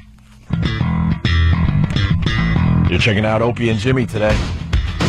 877-212-0-A. This is a good question. Let's go to Mike in Jersey before we move on. Mikey. Hey, what's going on, guys? Hey, Mike. Hey, I just wanted to ask a quick question about the drunken blackface cookies. Was it such a big deal that he was a non-African American baker, or would they make such a big thing about it even if he was African American? You know what? Who knows, man? They probably wouldn't make as big deal about it if he was black. But there was something about this guy, and I never side against guys like this. And I'm not siding against him now. I just think he's a douche. And it's like if you're trying to be purposefully controversial, and like outrageous, hey, look how outrageous I am. You better have better talking skills than what's a beautiful cookie. You know, he couldn't defend his point. No, he sounds like a complete idiot. But I think it's just boring news, and they wanted to make us think about the poor guy because someone got offended. And if someone died on the plane, then they would have made us think about the dead bird. You're probably right, but chances are the same thing would have happened if he had a Jew cake or a you know what I'm saying? It just gets you get tired of hearing it after a while. Yeah, it's a stupid thing to do, but come on, it's 2009. We have an African American president. I think everyone needs to just get the hell over it. You know what I mean? I'm more upset that the cookie is just a disaster if you look at it. Yeah. Doesn't look like anything. He has horrible skills. He doesn't have a hint of art in his soul. If he was an artist, he would have a racist cookie section and have the parodies of blacks, Asians, Jews. That would be interesting. And A, you have more cookies to sell, and B, nobody can give you any crap about it, but at least make them look like they're good cookies. This thing looks like a turd with just 2 red things on it. It's horrible. Oh, I wonder how it tastes. He's probably not even a good baker. Oh, well, we're going to find out. I would love to get one of those. Yeah, we're sending David down there. If he's open today, he doesn't have those cookies anymore. He might. Give me after the story, he might. We'll see. After today, he probably won't. All right, Mikey, thank you. All right, thanks, man. All right. You guys are good. Yeah, I agree with you on that one, Jimmy. It's more that he's not, backing up his point. There's something about him that's just irritating, and the way he's calling them, like, the drunken Negro fish. There's something like I'm being so shocking and outrageous, and then he just kind of has nothing to back it up other than just the cornball, right? Run-of-the-mill explanation. All right. We got your. Oh boy, getting an error message on the machine I just punched. What happened? I'm not paying for this machine. This thing's been acting up. I'll try it over here. We got your voicemail, Jimmy. You send out these voicemails from time to time. I never. And the listeners eat them up. Do they like them? I never listen to these. Once I record it, I just hit send. I never redo it. Like this time I did the cop was I think I had to hang up and redo it. So how's this technology work? You record a voicemail and just hit send and it goes all to all your people, or yeah, does it they go get on notified. They can choose how they're notified. They can choose to be notified by I think a text message or a ring, or not be notified until they check. But you just get a message from me, or you can call and leave a message that I can listen to. I actually do listen to them, and sometimes I call back. But I was having a problem calling people back, which is why I didn't for a while, because the code I was supposed to hit wasn't working. Okay, and then you got something going on in your life. All of a sudden, you'll just start recording something. I love it. Yeah, it's 917-267-2602. I make no money from this. Right. It's just a cool interaction with fans. And we're not going to start playing all of them. No. Then it takes, the specialness away from it. Yeah, I curse on these, dude. These are not. I don't do these terrestrial radio. But it's nice and raw. And yeah. when we hear a good one, E-Rock is bringing it to the show. Yeah. So you were you want to set this one up? From what I remember, I was on my way to the cellar. It was after I had watched video of myself naked. And I really wanted to, I think, throw myself through a plate glass window. I was really annoyed. I couldn't even express it. I was like, I make a call. Yeah. But I was bothered. Okay. It's called Video Camera. Oh, okay. Maybe we're naming these for you. Yeah, I didn't know. This one's named Video Camera, starring Jim Norton. Yeah, hey, it's me again. Ignore that last message. I was behind a cop, so I was kind of driving. And Wait, what was the... I started the message and had to hang up, which I never do. But I was panicking because it was a cop. I think it was behind a cop. I put the phone down, and it just ended. It was something screwed up with it, so I just... So you were driving? Yeah, redid driving, and okay, gotcha. We've all done that. Yeah, hey, it's me again. Ignore that last message. I was behind a cop, so I was kind of driving and talking, and I wound up just up and having to hang up the phone. It's just a nightmare. Here's what I'm complaining about. If you got the gist of it, was I saw a video of myself getting... It's mind-boggling how depressing it is. I looked at my fat stomach. I held the camera away, and that's why I said it looked like she was a sea lion. Because I'm just pale, and I'm just a mush. She couldn't even fake it that she thought it was sexy. I'm like, I am an unbelievable mess. And she said, oh, you're being hard on yourself. Like I don't know. I guess Meryl Streep maybe could have pulled it off, but most average women couldn't have. And again, like I said, my was floundering. Because I was nervous holding the camera, just I was worried about how it was going to look. And I literally was trying to shoot, my gut was sticking up, I'm trying to shoot my without my stomach being in the way. And it was so depressing to see. And it's really, I didn't want compliments for it, because I knew I was a mess. But I saw it on her face when she saw it, like, ugh. Like, I don't know what that face is, but you get the face. Ugh.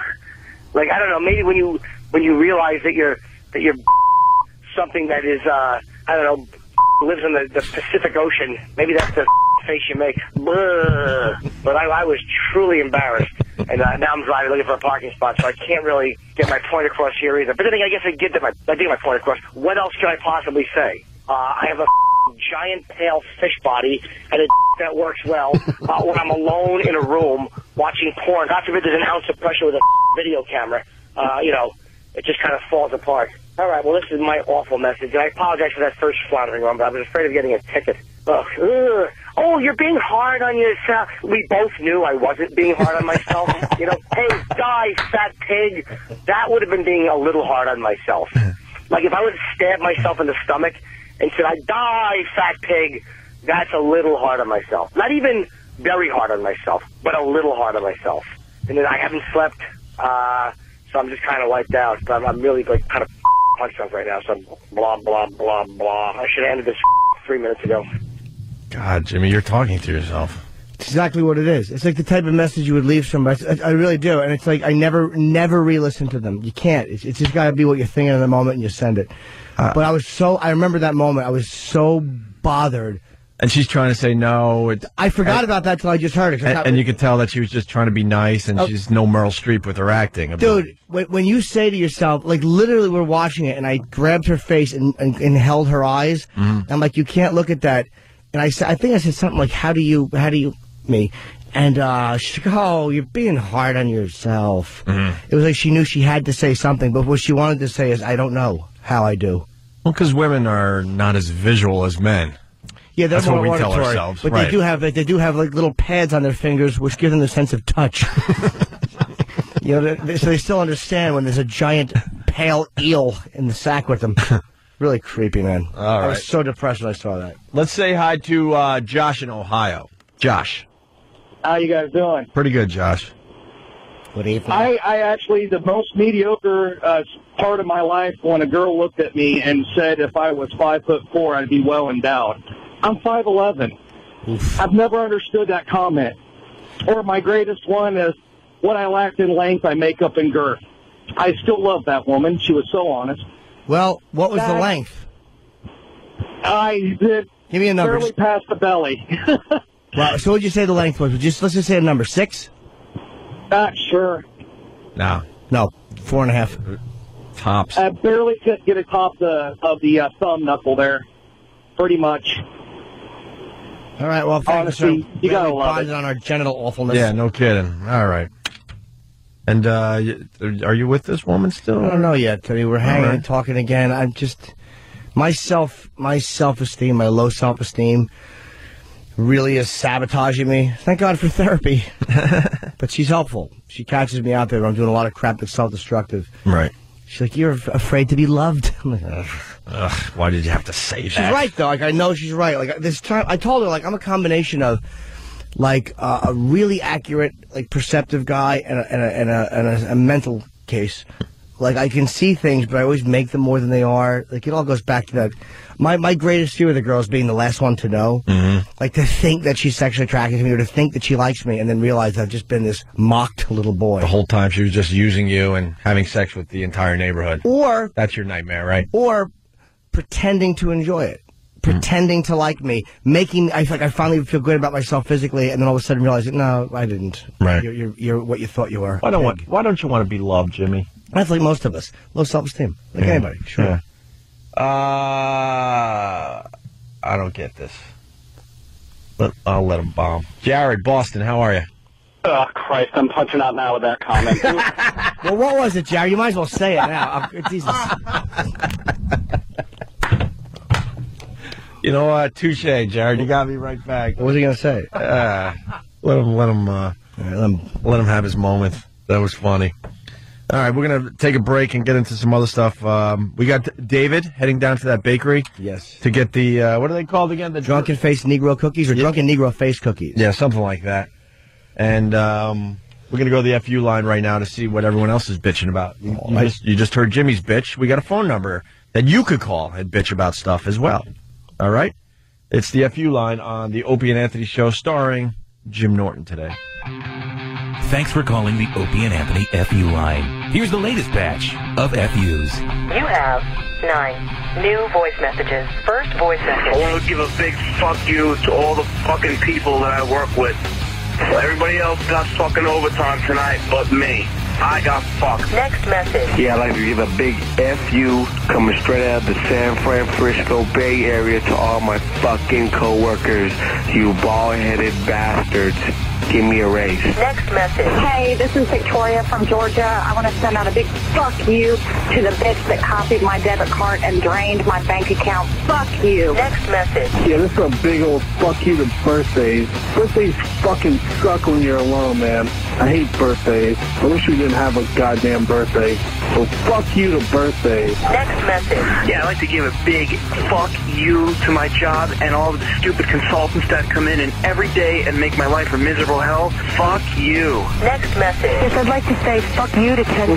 He abandoned me for the last time after 13 years, and I'm tired of his shit, and I can't stand his guts anymore.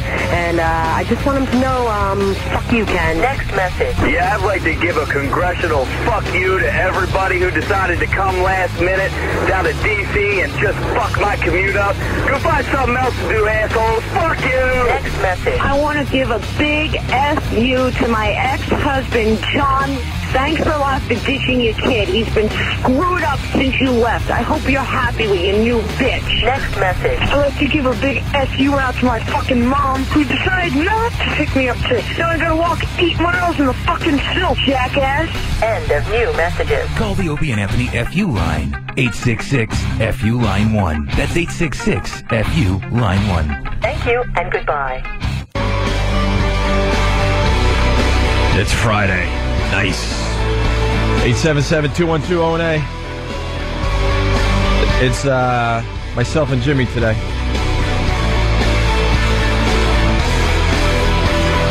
Got a call from Ann around 5:30 that he was sick today, so we're doing the best we can.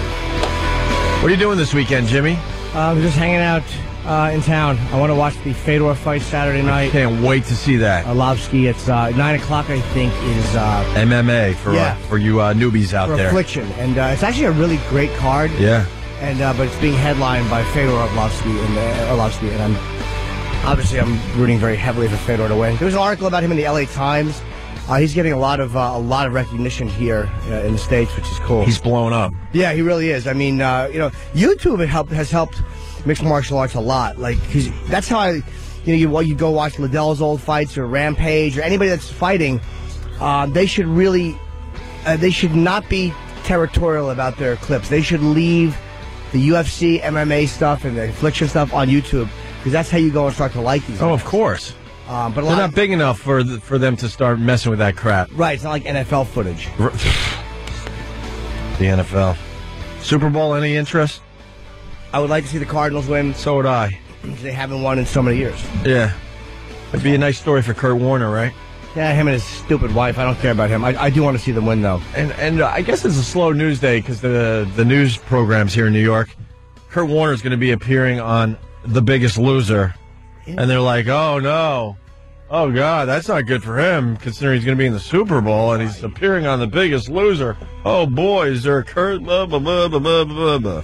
He taped it like months ago, and just so happens that his episode is on just before the Super Bowl. Biggest Loser.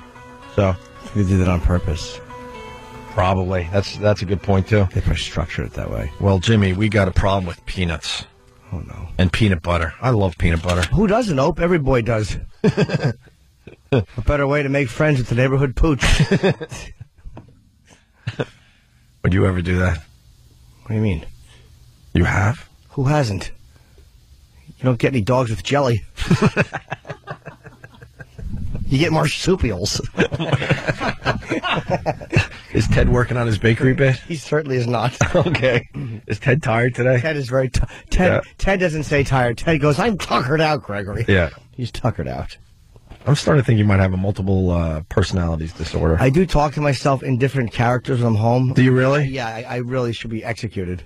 What kind of characters? I don't know. Ones that you don't bring to the show? No, I don't know. Jive talking Jimmy, all that stuff. I really do. To yourself? Oh, yeah. I can't even look at you. I know you shouldn't. What does Jive talking Jimmy say to you? Whatever it is. If the phone rings, like, yo, man, get on my phone. I'll just go get it. Phone ringing, man. You're a complicated individual. I'm an idiot. You're exhausting at times to try to follow. I know, it's a problem. I love you, though. All right, here we go. Peanut butter. There's a problem. Federal health officials say the salmonella recall now involves about 31 million pounds of peanut butter and peanut paste. Wow, where do you put all that peanut butter if we're not going to eat it? 31 million pounds? How did that one big vat get infected? How'd that happen? I don't know. What do they do with the peanut butter? That's what I want to know. I don't know. I guess it's destroyed. I mean, if it's contaminated. Really? I can't imagine that they treat it. I would call up all the ski resorts and go, hey, you need some peanut butter.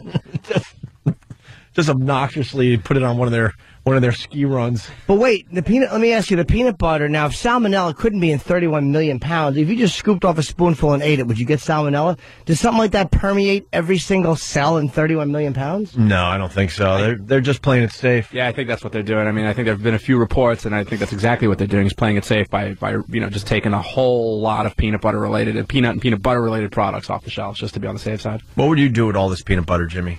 I'd make a hat out of it. Just one big heavy hat? Yeah, 31 million pound hat. And then news would come, he's the boy with the heaviest hat, and it's made of peanut butter. You know what? Dave. I smell bit. Because we've seen the videos, the videos of the blank hat. Yes. Which is really funny because it's so heavy, like the girl could barely keep her head straight. Yeah. It's tilting to the side. It's just awkward. I suggest, would E-Rock be in for a peanut butter hat? I hope he would be. Yes, especially if he could wear it in his mouth. Get E-Rock in here. It would look better than what's already on the top of his head. E-Rock, Smell You're the go-to guy. You know that. Your videos are very popular on YouTube. Okay. I'm still impressed with your Cinnamon Challenge video. Would you allow us to make a peanut butter hat? Okay. It's got to just be awkward and really heavy on the top of your head.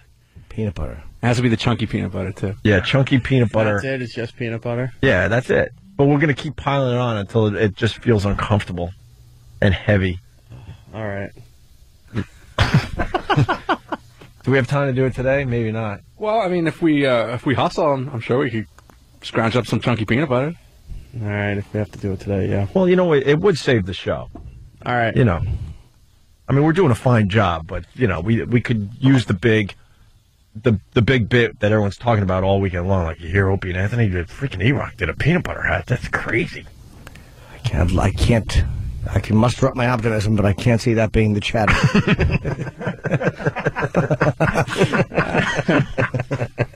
Look, I'm trying. Sam, we're doing a peanut butter hat on E-Rock. Yes. Yeah. So, get the boys to get us some peanut butter. It's happening. Really? Right now? They're grabbing it? Yeah. Oh, here's Lydia. All right, E-Rock, we're going to do the peanut butter hat in a few minutes. Lydia. Hi, guys. Hi. I don't want Jimmy to think that I don't care about him as much as I care about Anthony, but you already have a therapist, Jimmy, so I do. I can't really offer advice. That's all right. But I do hear your pain. I'm all right. I'm not feeling sorry for myself. I just have whatever, accurate self-image when it comes to certain things. Yeah, what's the self-image thing all about, Lydia?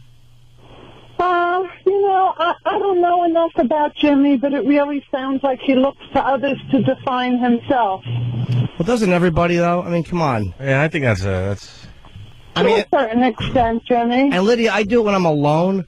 I would pinch my fat in the mirror, alone. I believe you, Jimmy. Yeah, it's I accurate. believe you. I want to see what you look like. I would love for you to see what I look like. I bet you're really hot looking. I know that the thing to do is to say that you look like a pig because your voice is horrendous. Yeah, I know it is. But I think that means you're probably pretty hot. I think she's in the middle. In the middle? How old are you, Lydia? I'm 44. 44. 44? 44. How many kids? 2. All right. 2 kids. You got the big heavy boobs? With a nice weight to them? Fake boobs. Huh? Fake boobs. You got fake ones? Yes, I do. It's great. Your therapist, you got to put the check between them. All right, that's okay. That's what I want, a therapist with fake boobs, meaning that she's got her own issues. That's wonderful. Great. Yeah, you're going to tell me what's wrong with me. Yeah. And a picture of her father made out of it into a dartboard on the wall. That's healthy. Yeah, you can't even accept your own body, but you're going to tell me what's wrong. Okay. I don't think there's anything wrong with self-improvement. Yeah, fair enough. Yeah, but how far would you go? I'd go pretty far, Opie. No, I'm not. I'm talking like, would you do the Botox, the facelift? Where does it end with you? I haven't considered that yet. It hasn't been necessary. Yeah? I have pretty good genetics. I'm lucky. Could you send us a picture? I knew it. I knew she would probably be, a looker. Send us a picture, will you, Lydia? Okay. All right. Anything else for Jimmy? No, I just wanted to let him know that, I heard him. I would never split his therapy by also therapizing on the air. How about this? Is there anything else for Jimmy? How about this? Anything for Jimmy at all? Yeah, good point. Lydia. Anything for Jimmy? Do you do well as a therapist? Yeah, I do. Yeah? A lot of problems out there, huh? A lot of problems, and a lot of people need someone who can listen. Yeah. All right. Thanks, Lydia. By the way, I'm glad that stupid JFK's daughter is getting nothing. Oh, we did the whole bid yesterday. Good. You got that audio from So yesterday? happy.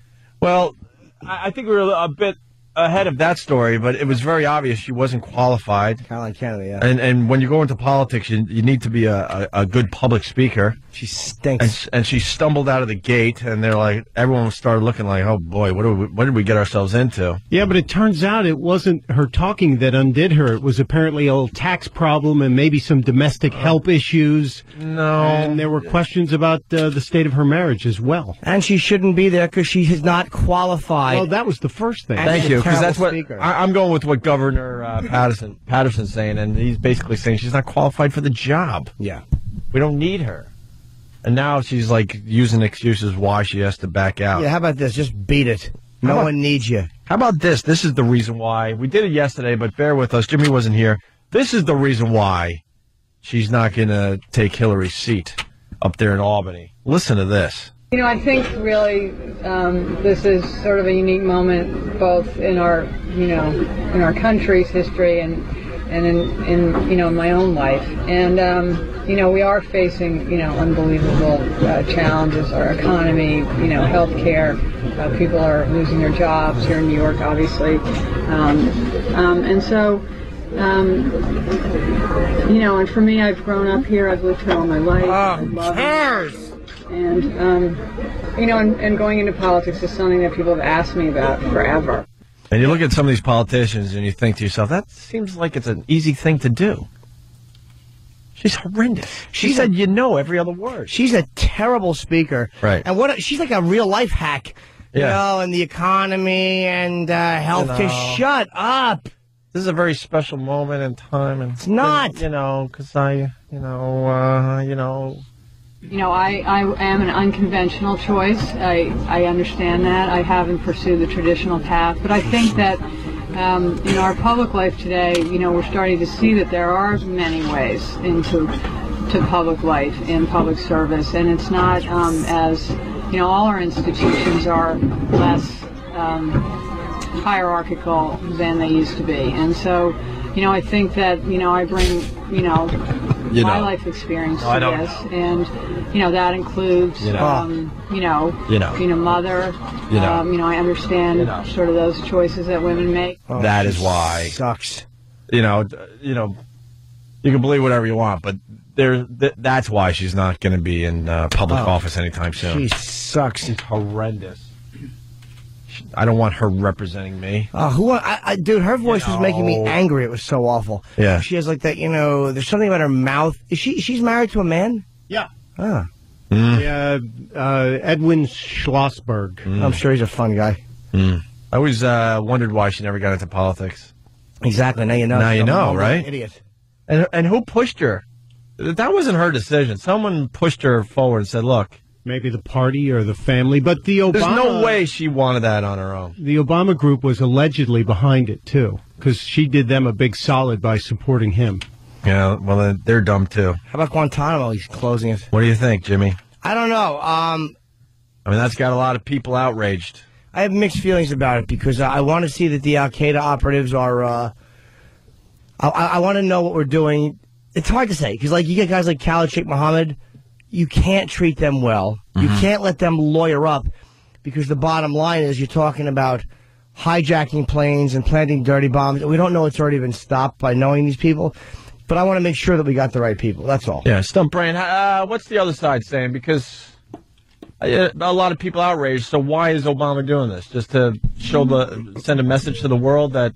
Yeah, it's about rebuilding our image in the world, but he also built in some wiggle room, saying, listen, you got a year to close it.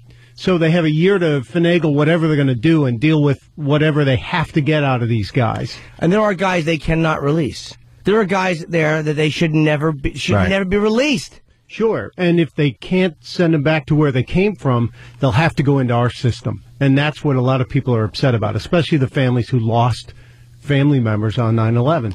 Well, then they're going to be punished and go to jail, you'd hope. But these scumbags are going to lawyer up. And that's the problem. But then again, they've had them for a few years. Yeah. This is outraging a lot of people, obviously. So we'll have to wait and see. I'm loving watching this Obama guy, though. It's fascinating TV. He's in there, digging in. He got the stem cell thing working, right?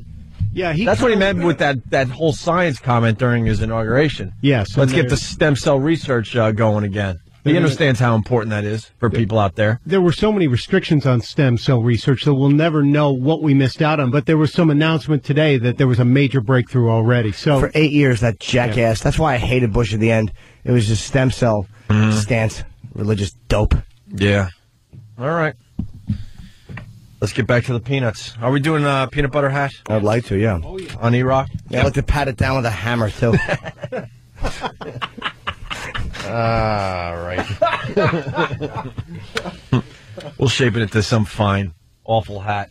That's for all the fans out there that like the blank the blank hats that some of the women do on some of those really sick websites. Crap hat.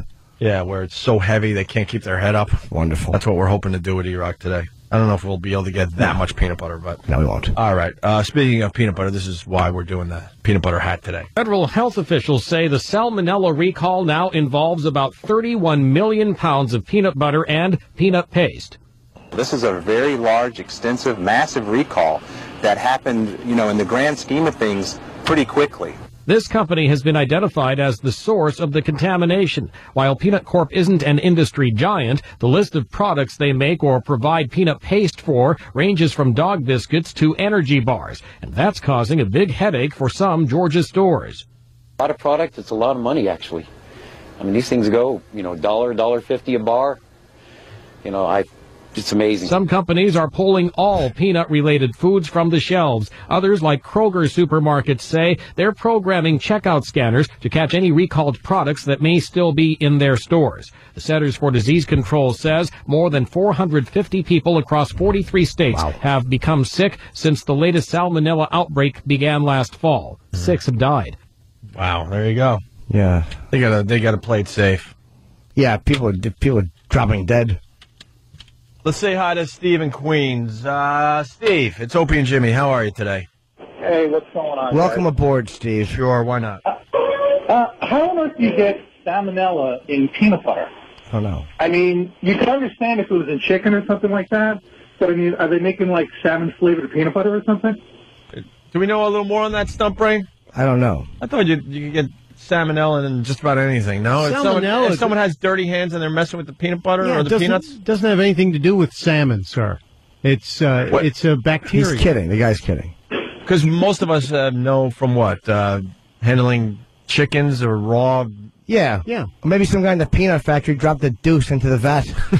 Dirty hand. Wasn't happy with his boss and said, "Oh yeah, I'll give you some peanut butter." He wanted to kind of reenact the, you get your chocolate in my peanut butter, but he didn't have a chocolate bar, so he just dropped the deuce. screamed awful remarks at his boss. Have fun trying to find that. Exactly. Got to rifle through 31 million pounds to find a deuce. How do you like them apples? Exactly. The deuce has been found and removed. All right, so big deal. You can't get peanut butter. Yeah. How funny would it be if we put salmonella on E-Rock's head? That would be wonderful. We probably won't be able to get it today.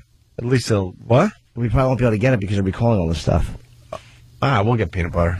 He'll finally lose weight if he gets the salmonella. That's true. We should hope for food poisoning. We got an update on the Negro face cookies. Yeah. What's the deal on that? It's called Drunken Negro Face Cookies. Apparently, Sam's got the Sam, cookies. yes. We sent Dave down to the village to try to get some Drunken Negro Face Cookies so we could try them out. Yeah, and the owner of the bakery got there, but he said that he was only doing it for the holidays, so I made them ask what holidays, and he said they were only doing the cookies for Martin Luther King Day, and then they were extending it to Inauguration Day, but they don't have any more. They can't make any more. We can't have any. What kind of cookies are they making now that might be really edgy? I don't know. We should have asked. He didn't have any edgy... Wow, that means he got a bit scared. Because wouldn't this be the perfect time to be making these now that you got attention? Yep. I'd like one. I'm going to go home and make my own. Yeah. Sometimes I'll have Oreos, and I'll just separate them and yell at the white part. Wow, we're going to learn something from Karen in Jersey. Speaking of which, for all the people on Twitter, I'm sending the Drunken Negro Face Cookie picture to all you followers. Yes, I got it there, Stump Brain. Opie Radio on Twitter. Let me go check it. No, I haven't sent it yet. I'm doing radio here. When we take a break, I'll send the picture off. Karen, what do you got? Hi, Opie. A friend of mine used to work for a really large food distributor, and she explained to me that she used to go into the actual distribution plant where they make the peanut butter, and there's something about how they lay the peanut butter out on these, gigantic, beds of peanut butter, just big, gigantic beds of peanut butter, and it lays out. And she said the people that work in these plants are so disgusting. It's down in, South Carolina or something, and they're all dirty and nasty, and it kind of explains why there's always problems. And actually, there's way more peanut butter recalls than we even know about as consumers. They recall the peanut butter before it even makes it out of the plant. So the peanut butter, a lot of times, will be infected. I don't mean to laugh, but one of the interns just walked in with at least 6 jars. Oh, there's more coming in now. It's up to 8 jars of peanut butter. Where's E-Rock? We got to start our peanut butter hat. Smell like peanut butter in here. This is just, I got to acknowledge, this is just stupid, but what the hell? We have 8 jars of super chunk peanut butter. Nice. All right. Continue there, Karen.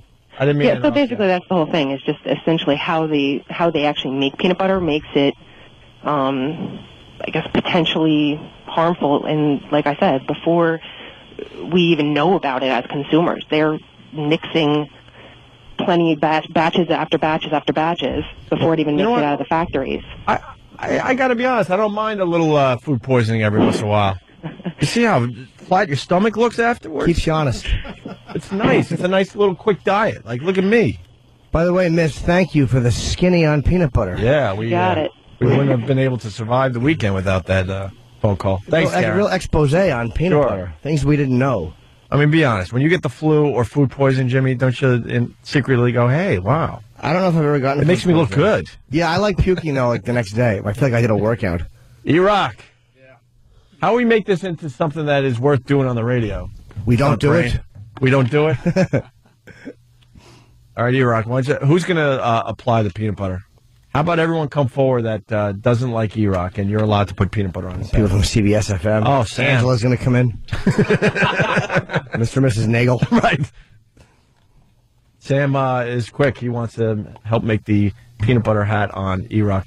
You got to film it and then do a little, what is it called? Fast motion? Yeah, a little fast motion until it's a very impressive, heavy peanut butter hat on the top of E-Rock's head. What are we going to apply it with? Our fist. Let's say hi to Rob as we figure all that out. Dan, no, I was going to say we have like plastic utensils in the other room. You sculpt it. You scrape it on his head and you start shaping it into something. Let's go to Rob on Long Island. Rob. Hey guys, the peanut butter got salmonella just like the tomatoes got salmonella. You got these illegals that are in the farms picking the fruit, and they're not that sanitary. They wipe their hindies with their hands, and then the salmonella gets all over the fruit and stuff like that. There was a good movie called Fast Food Nation that basically showed all this. There was a big distributing company. Was that a good movie? I mean, it jumped around a lot because they showed different stories they showed one story of a family coming from Mexico, and they started working for this meat distributing company, but this meat distributing company basically was starting to get lawsuits because there was a high amount of fecal matter in their meat because of not being sanitary. And how much fecal matter? Like when you stretch the saran wrap over the London broil, would you actually see it on top? Like would it actually stretch out over it, or was it like invisible? Oh yeah, no, you could see it, Jimmy. No, basically what happened was that this independent study did a test. And they showed that, for the most part, just like every other fast food places, the meat that they get, a lot of the fecal matter is burnt off from the cooking process. But this company, having a ton of illegal immigrants and stuff just working in this factory, who they were just going against the guidelines, the government guidelines, and not being that sanitary. The cows are basically just crapping, where they were slaughtering these animals. Not to interrupt this this droning explanation. Yeah. But no problem. I got a cheeseburger one time, and there were 4 pounds of fecal matter on it. Oh boy, that's not good, Jimmy. 4 pounds. That's not good. I couldn't even get the bun all the way down. There was gum in it. I was laughing during your serious phone call because Jimmy, why don't you keep talking? Letting me go on. We really need more boring info about illegal immigrants. I'm only joining because you're letting me keep talking. Let me offer it. So it was endless. Thanks, Rob. It was endless, Rob. I like Rob. He's all right. Hey, Dave in Philly. I was giggling through his phone call because Dave in Philly goes, have E-Rock interview people about the peanut butter recall with it on his head. That would be great. Come on. You know what? I'm hiring Dave. No. Dave, what do you do for a living? I fix copiers. Do you want to work for the show? Hey, sure, why not? All right, Sam, you're fired. What? I'm sorry, but Dave is just terrific and comes up with great ideas. Thanks, Dave. Let's start applying the peanut butter as we go to break here. By the way, did you see what I just did, Jimmy? I did not, Ope. I just, what is it called again, Sam? What is it called? Hold on there. Tweeted. We have to wait, Kenny. I tweeted a twit pic to all my followers, and they now have the Drunken Negro Face cookie to check out for themselves. Opie Radio on Twitter. Opie Radio. All right, go ahead. Kenny is squeezing it out of the top. That's actually a glass jar, which is amazing that he's squeezing it like that. Yeah, what an animal he is. He's squeezing the peanut butter. What a savage. He's wringing out a whole thing of peanut butter on Dumbbell's head. All right, someone's got to really press it down. Yes, Kenny's sculpting the peanut butter. Kenny's sculpting it with an empty CD case, and as we all knew would happen, it's getting stuck to the CD case. Well, you just got to work it. You got to work that first... It looks like E-Rock was laying under a Rottweiler. Yeah. You know what? That's really very accurate. Yeah, I didn't know to turn it off while I was on the radio. As I should make a BlackBerry hat. All right, we're going to take a break. We have begun making the peanut butter hat on E-Rock. Are we going to need more peanut butter? Because Steve said that to vibrate. Yeah, well, why would He's got it onto old school ring. Yeah, why would he? E-Rock, how does it feel? It's very cold. Yeah. Excellent description for the radio. Yeah, that's great. I'm not feeling it too much other than... You know what? It's great that you guys are squeezing the jars right out onto his head, but then we got to scrape out the jars because there's a lot of goodness left. Yeah. What are we making? You're making little, like, peanut butter ears on the top of his head. Yeah. Kenny has something. Come on, Kenny. Hey, Kenny, what do you got? Like, what's your plan with the peanut butter hat for E-Rock? Well, right now it's a peanut butter yarmulke. I see that. And then we're gonna make it into a peanut butter helmet. We want to make a Pope hat. Oh, a miter. All right. A what? A miter. What's a miter? It's a Pope hat. Oh my God. A miter? I am gonna do great this Sunday. New York Times crossword puzzle. Miter. That's going to be another one I'm going to get this week. So if your daughter bought a hat like that, would you call her a miter lover? Hey, people are suggesting that you need a peanut butter mask as well. No. You do? The hat. How about sideburns? Yeah. Mike's actually scooping his fingers in there, and he's mushing it onto E-Rock's head. His peanut butter mask should look like the Lone Ranger, where it's just like, that's what I'm thinking. A masquerade ball. Yeah, how about to go through signings with peanut butter sunglasses because they won't allow him to wear the mask anymore. How about a little Lone Ranger thing there, E-Rock? All right. Clay ton more. I noticed something, Jimmy. What? Stuntbrain enjoying the peanut butter a little too much. Yeah, he wants Patrick Swayze to sit behind him and sculpt something. With a cancerous rod pushed into his cheeks. Mustache? That looks ridiculous. It's very heavy. Yes, it is. That's the whole point. That's why we're not making a marshmallow hat, stupid. Yeah, we're reenacting the S hat that we saw on one of these fine websites. Mike's massaging it into my scalp. I know, that's what I was getting at. Mike's a good boy. He knows what needs to be done. All right, we're going to take a quick break. When we return, we'll hopefully have the finished product as we make a peanut butter hat on E-Rock's head. Huh? It's like frosting a cake. Don't go anywhere, folks. I mean, it's only going to get better. You frost cakes? Yeah. Why would you frost a cake? Because they're horrible without frosting. It's Yeah, just but that's dry, what cake. Nobody likes But that. girls do that. Exactly. Mike's a cuckold. You're supposed to just lick the batter out of the exactly out of the things, the mixer. Off the mixer. Yeah. Opie and Anthony, actually Opie and Jimmy today. Yep. There we go. Opie and Jimmy today. We're in the middle of giving E-Rock a peanut butter hat. Who said he looked like Amy Winehouse? Yeah, Danny, that's a good line, man. Sam, what's going on with the E-Rock peanut butter hat? Well, Stuntbrain's been having fun sculpting the whole break, but Kenny has been maliciously looking for spots with hair and then pushing the peanut butter in as tight as he can to make sure that E-Rock will never be able to wash it out. Yeah, this is Kenny. This is the closest he can get to punching somebody with a phone book over their face. Kenny just went across E-Rock's bangs with peanut butter just to make sure every place. Is that going to be hard to get out? Oh, my God. I don't even know what he's going to do. It's Friday, so what the hell? We're just goofing off now. You know what would be better if we had roaches to throw on him? Yeah. There's also a plastic knife sticking out at the top of his head. People are suggesting a Aretha Franklin bow to finish off the whole thing. You said that, Danny? What happened? He looks like Mega Man.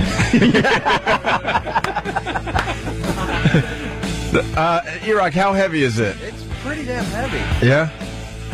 Is it staying on your head pretty good?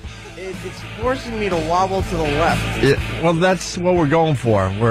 It's so heavy you can't really keep your head up straight. You look ridiculous. You really do look ridiculous. Cracker and some celery should be sticking out. Are we almost done with this, or how many more jars we got, Kenny? Kenny is really into this.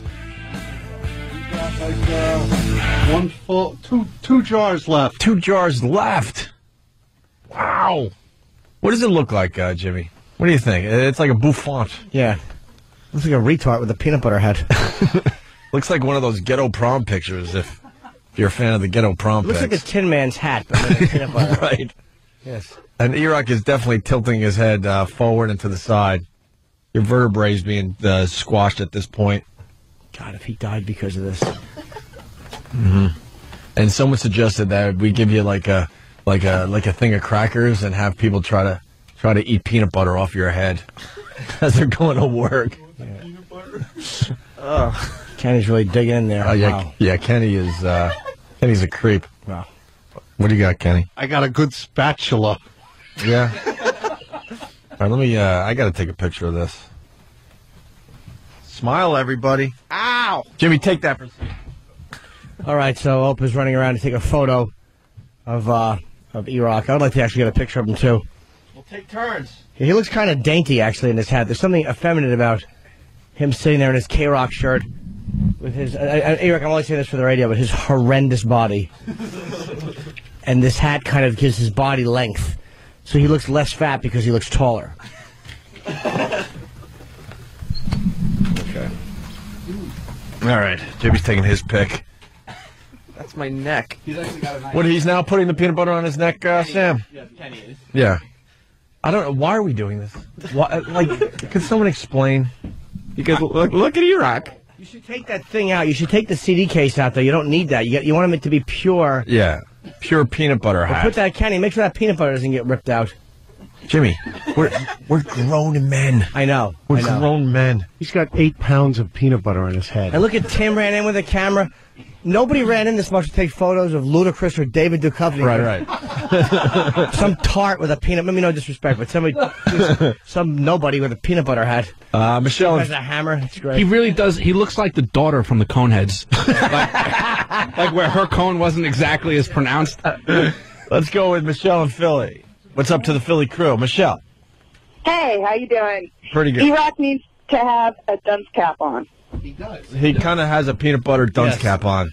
That's sort of I think Danny just nailed it. It looks like a cone head, basically. Yes. Made of peanut butter. He has a dunce cap on anytime he's wearing a hat. Yeah. Nothing. All right, let's say hi to Lady Trucker.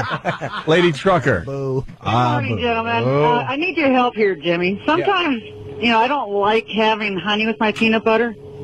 I agree. I love it. You know what? I apologize for interrupting. I didn't know where you were going with that. But you're right. Sometimes honey on that would probably be delicious. Yeah. Well, and then occasionally I will have a peanut butter and mayonnaise sandwich. I'm sure you guys have mayonnaise in the studio. Of course you would, you fat cow. Oh my God! Wow. If that wasn't somebody's inner voice that he hears every morning in the mirror. E-Rock, why? Why the hate? Why so much anger, E-Rock? You look cute. Lady Trucker listens to this channel more than anybody. Than anybody alive. Why do you hate the Lady Trucker? I can't move past the left side of my head. It's really starting to tilt to the side. Yeah. I didn't think we could get it to feel heavy, but we definitely did. All right, thank you, Lady Trucker. Thank you. That's double the weight of his head. Really? Yeah, because your head's, 8 pounds? So we've added 8 more pounds of peanut butter. His neck has got to be just about to crack. How about if it's empty?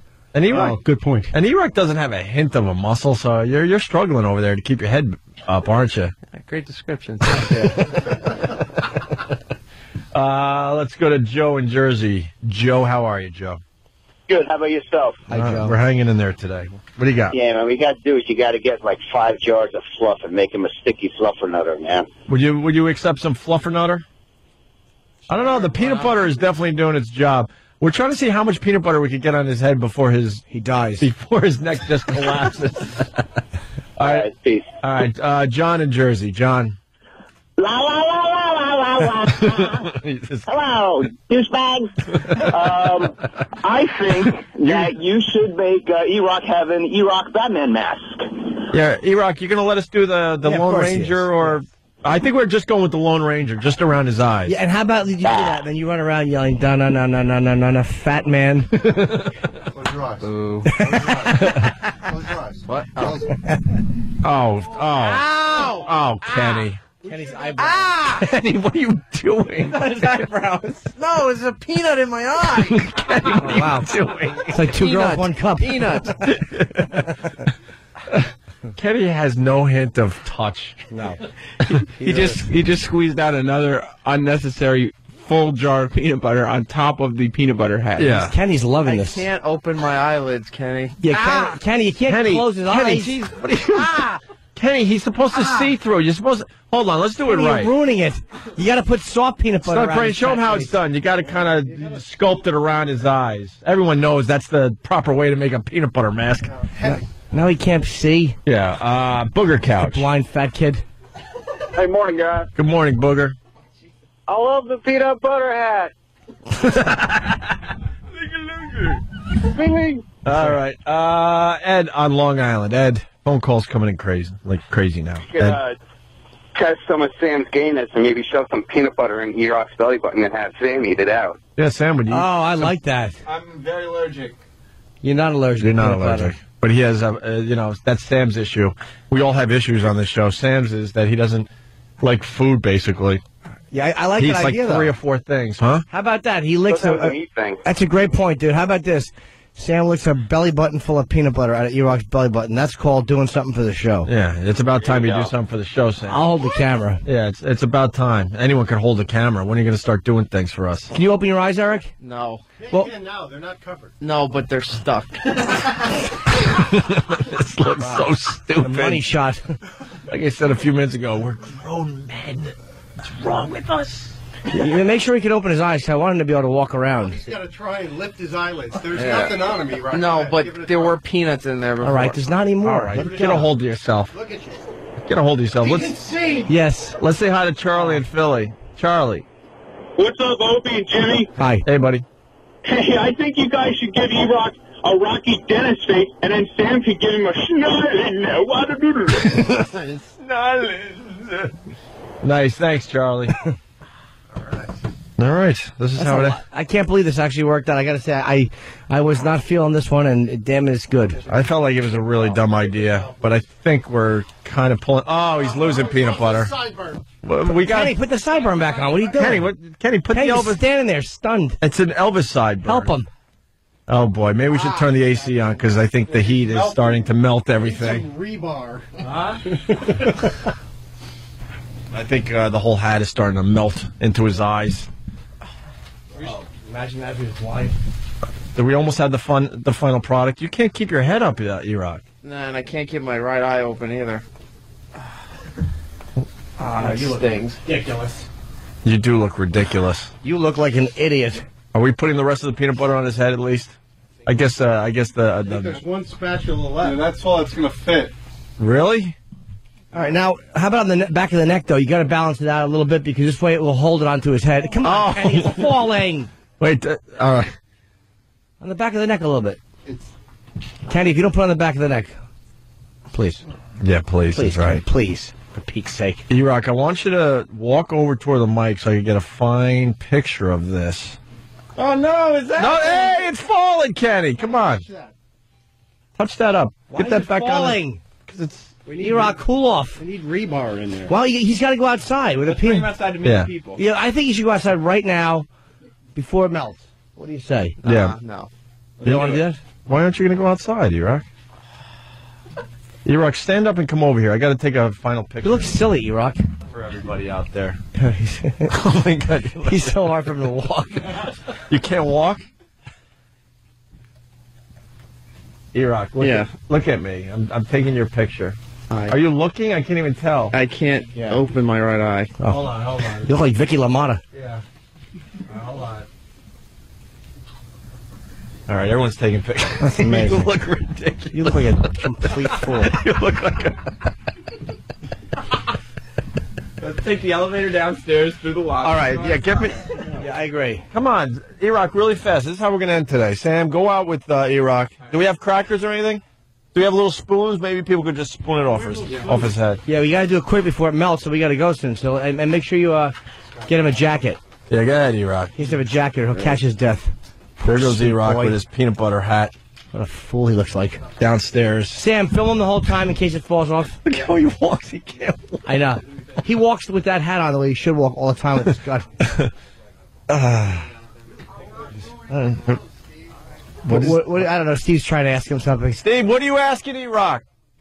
He doesn't want to put his jacket on. He doesn't want to ruin it. Okay. Well, it's warm out today. It's 40 out. It's 40. He'll be fine. It's not going to catch his death. Yes. He's got a peanut butter hat on. Yeah, exactly. How cold can he be? We should make him some peanut butter mittens. And just punch him in the face. That should be the end of the bit. Yeah. You stand there and then just punch him in the face. All right. You know what we'll do? We'll take a quick break. And when we get back, we'll have E-Rock on the street. It'll either work or it won't. I don't have high expectations for the last 5 minutes of the show. I'm going to tell you, dude. We're basically going to have people try to eat peanut butter off E-Rock's head. Compared to what I thought, this bit's a home run. Yeah? Yeah, this will be great online, too. Yeah, the pictures and the video are going to be pretty funny. Yeah. So, Opie and Anthony, because that's why we do radio for visual stuff now. Yeah. All right. And what were you promoting before, Jimmy? Caroline, February 5 through 8. I'll be here in New York at Caroline's. That's huge. Yeah, I'm very happy to be doing Caroline. It's been about a year since I've been there. All right. And Stunt? They should put the Snuggie on him, so he's be out in the street with the Snuggie and the peanut butter hat. Excellent idea. Get that Snuggie on him quickly. All right. Opie and Anthony. Actually, Opie and Jimmy today.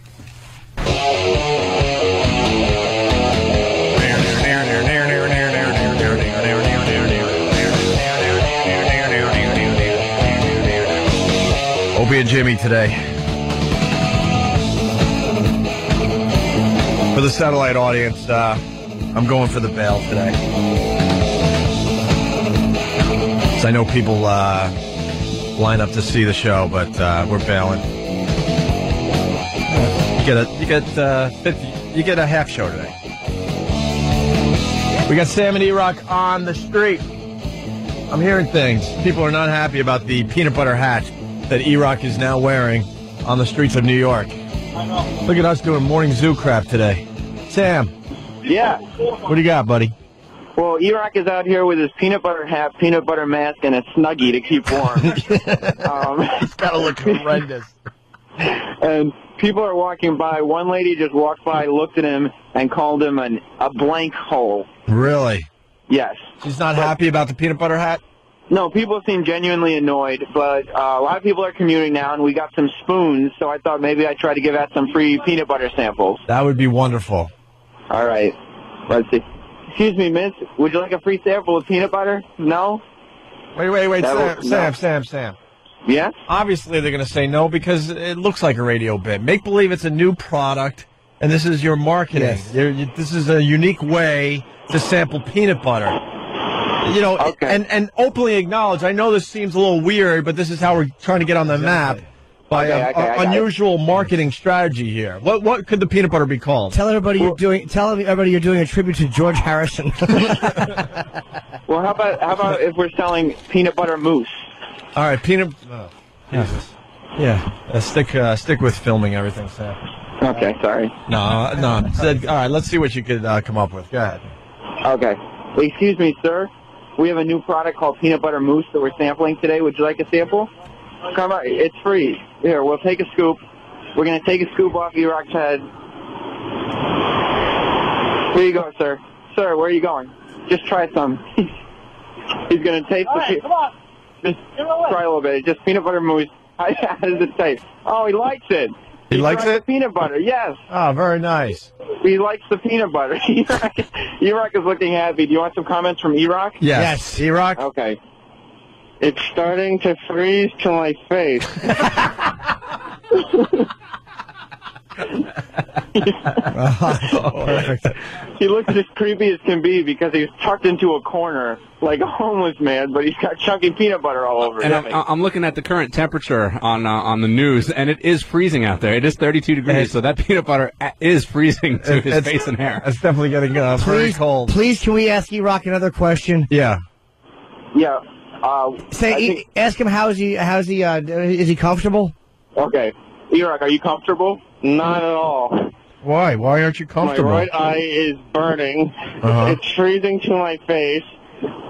And, I think it went down my shirt. It's dripping down the back of his neck. Hey, is that psycho homeless guy out there today? Let me check down the street because I think he might be. Yeah, he's like a cross-dressing homeless guy. Yes, yes, he is. Oh, come on, Sam. What do you say? This guy. All right, let's go over to him. This guy's an angry homeless guy. We're gonna go meet the angry homeless guy. This will not end good. This guy is a problem. He's chased me a couple of times. This is the homeless guy that we play homeless roulette with. If he blackens E-Rock's eye. Yeah. Basically, he doesn't like when you take ask pictures. the guy if he'd like to share your peanut butter. This guy doesn't like his picture being taken. Okay, we got a video camera out here with E-Rock, so he's going to be very curious. And E-Rock is going to ask if the guy would like to share his peanut butter. Get ready on the dump button. This guy's an angry fella. All right, we're approaching him. I'm just going to put the phone out. Wait, Sam, how scared are you? I'm petrified. Yeah, this guy is not nice. Okay, E-Rock. Go ahead, E-Rock. Oh, shit! He got up immediately. We had to run away. I told you. We had to, Yes. What? Fortunately, E-Rock ran, there's a bus stop right by where this guy is. Yeah. So me and Hip Hop Ron ran the straightway all the way down the block. Yeah. And E-Rock ran about 3 feet to a bus stop. And he's standing, he's now made it about 3 yards away from him, but the angry homeless guy is still standing waiting for us to come back. What did he say when you walked over to him? Yeah. He said, I know what you're doing. And then he started standing up and said, "Get the F out of here." I think we had to dump out. He got very angry very fast. Why don't you go back there, Sam? Yeah, see if you want to say, look, do you want a peanut butter sample, you sissy? Yeah, tell him, why don't we just talk this out? What's your problem? Yeah. You're right. Go ahead. I say, why don't we just talk this out? I don't know what he had in his hand. This guy. Oh, hang on. There's a... We're sampling a new product. It's peanut butter mousse. If you'd like a... You want to follow the lady. Oh, where are you from? Right here. From New York? What do you guys do? We're giving a peanut butter sample. No, thanks. Come on, it's a clean spoon. No. Stop, give her another spoon. Give her another spoon. Okay, this lady is, That's right. So you're... she's just stopping. Now she's just talking to E-Rock. She's just babbling. Yeah, she's wondering what the hell is going on, right? Yeah, she just doesn't know what's happening, but she stops. She's wearing spandex pants and Crocs. Right. She's awful. Are we going back to the homeless guy? Yeah. All right. Well, okay. What? He's okay. No, we're not going back to the homeless guy. Why? He started running towards us. He's we're not going to go back there because he had something in his hand, and Hip Hop Ron, in his infinite wisdom, pointed the camera at him and shouted, "We see you!" And the guy started standing up and running towards him with an unknown object in his hand. So, that might be. Maybe we should be responsible today and bail on the angry homeless guy. He is definitely a problem. He's a huge problem. He wears like high heels and lipstick and he wonders why people want to take his picture. He gets very angry. He just wants to be left alone. If we could create the visual, too, you have to understand, E-Rock is running down the street in fear, still wearing a Snuggie.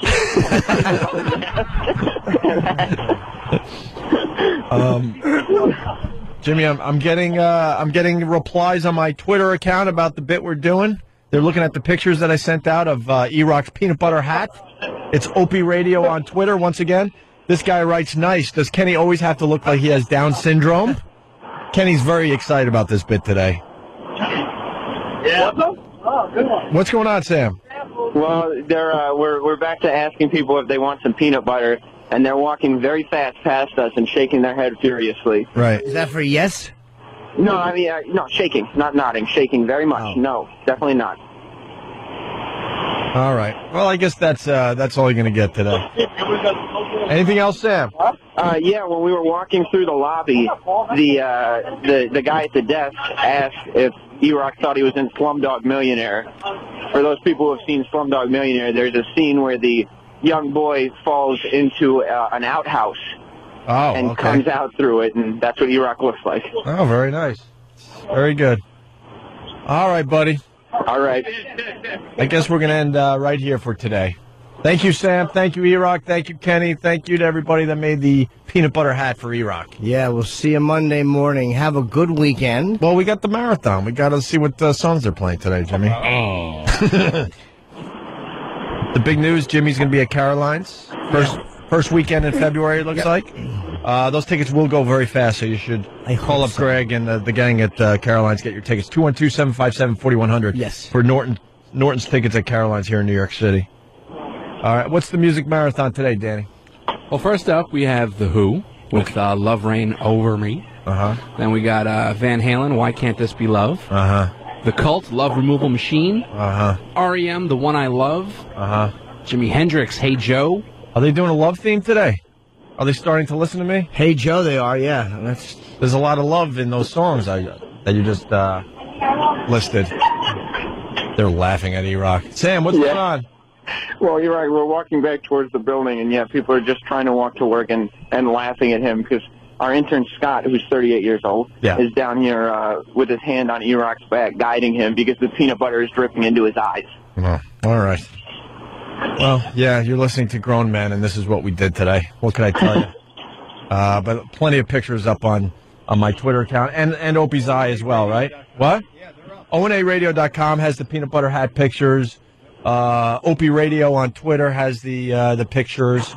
And that's that, I guess. We'll see you guys on Monday. Have a good one. All right, guys. It's time to get some music played for everybody. It's music marathon time. Have a great weekend.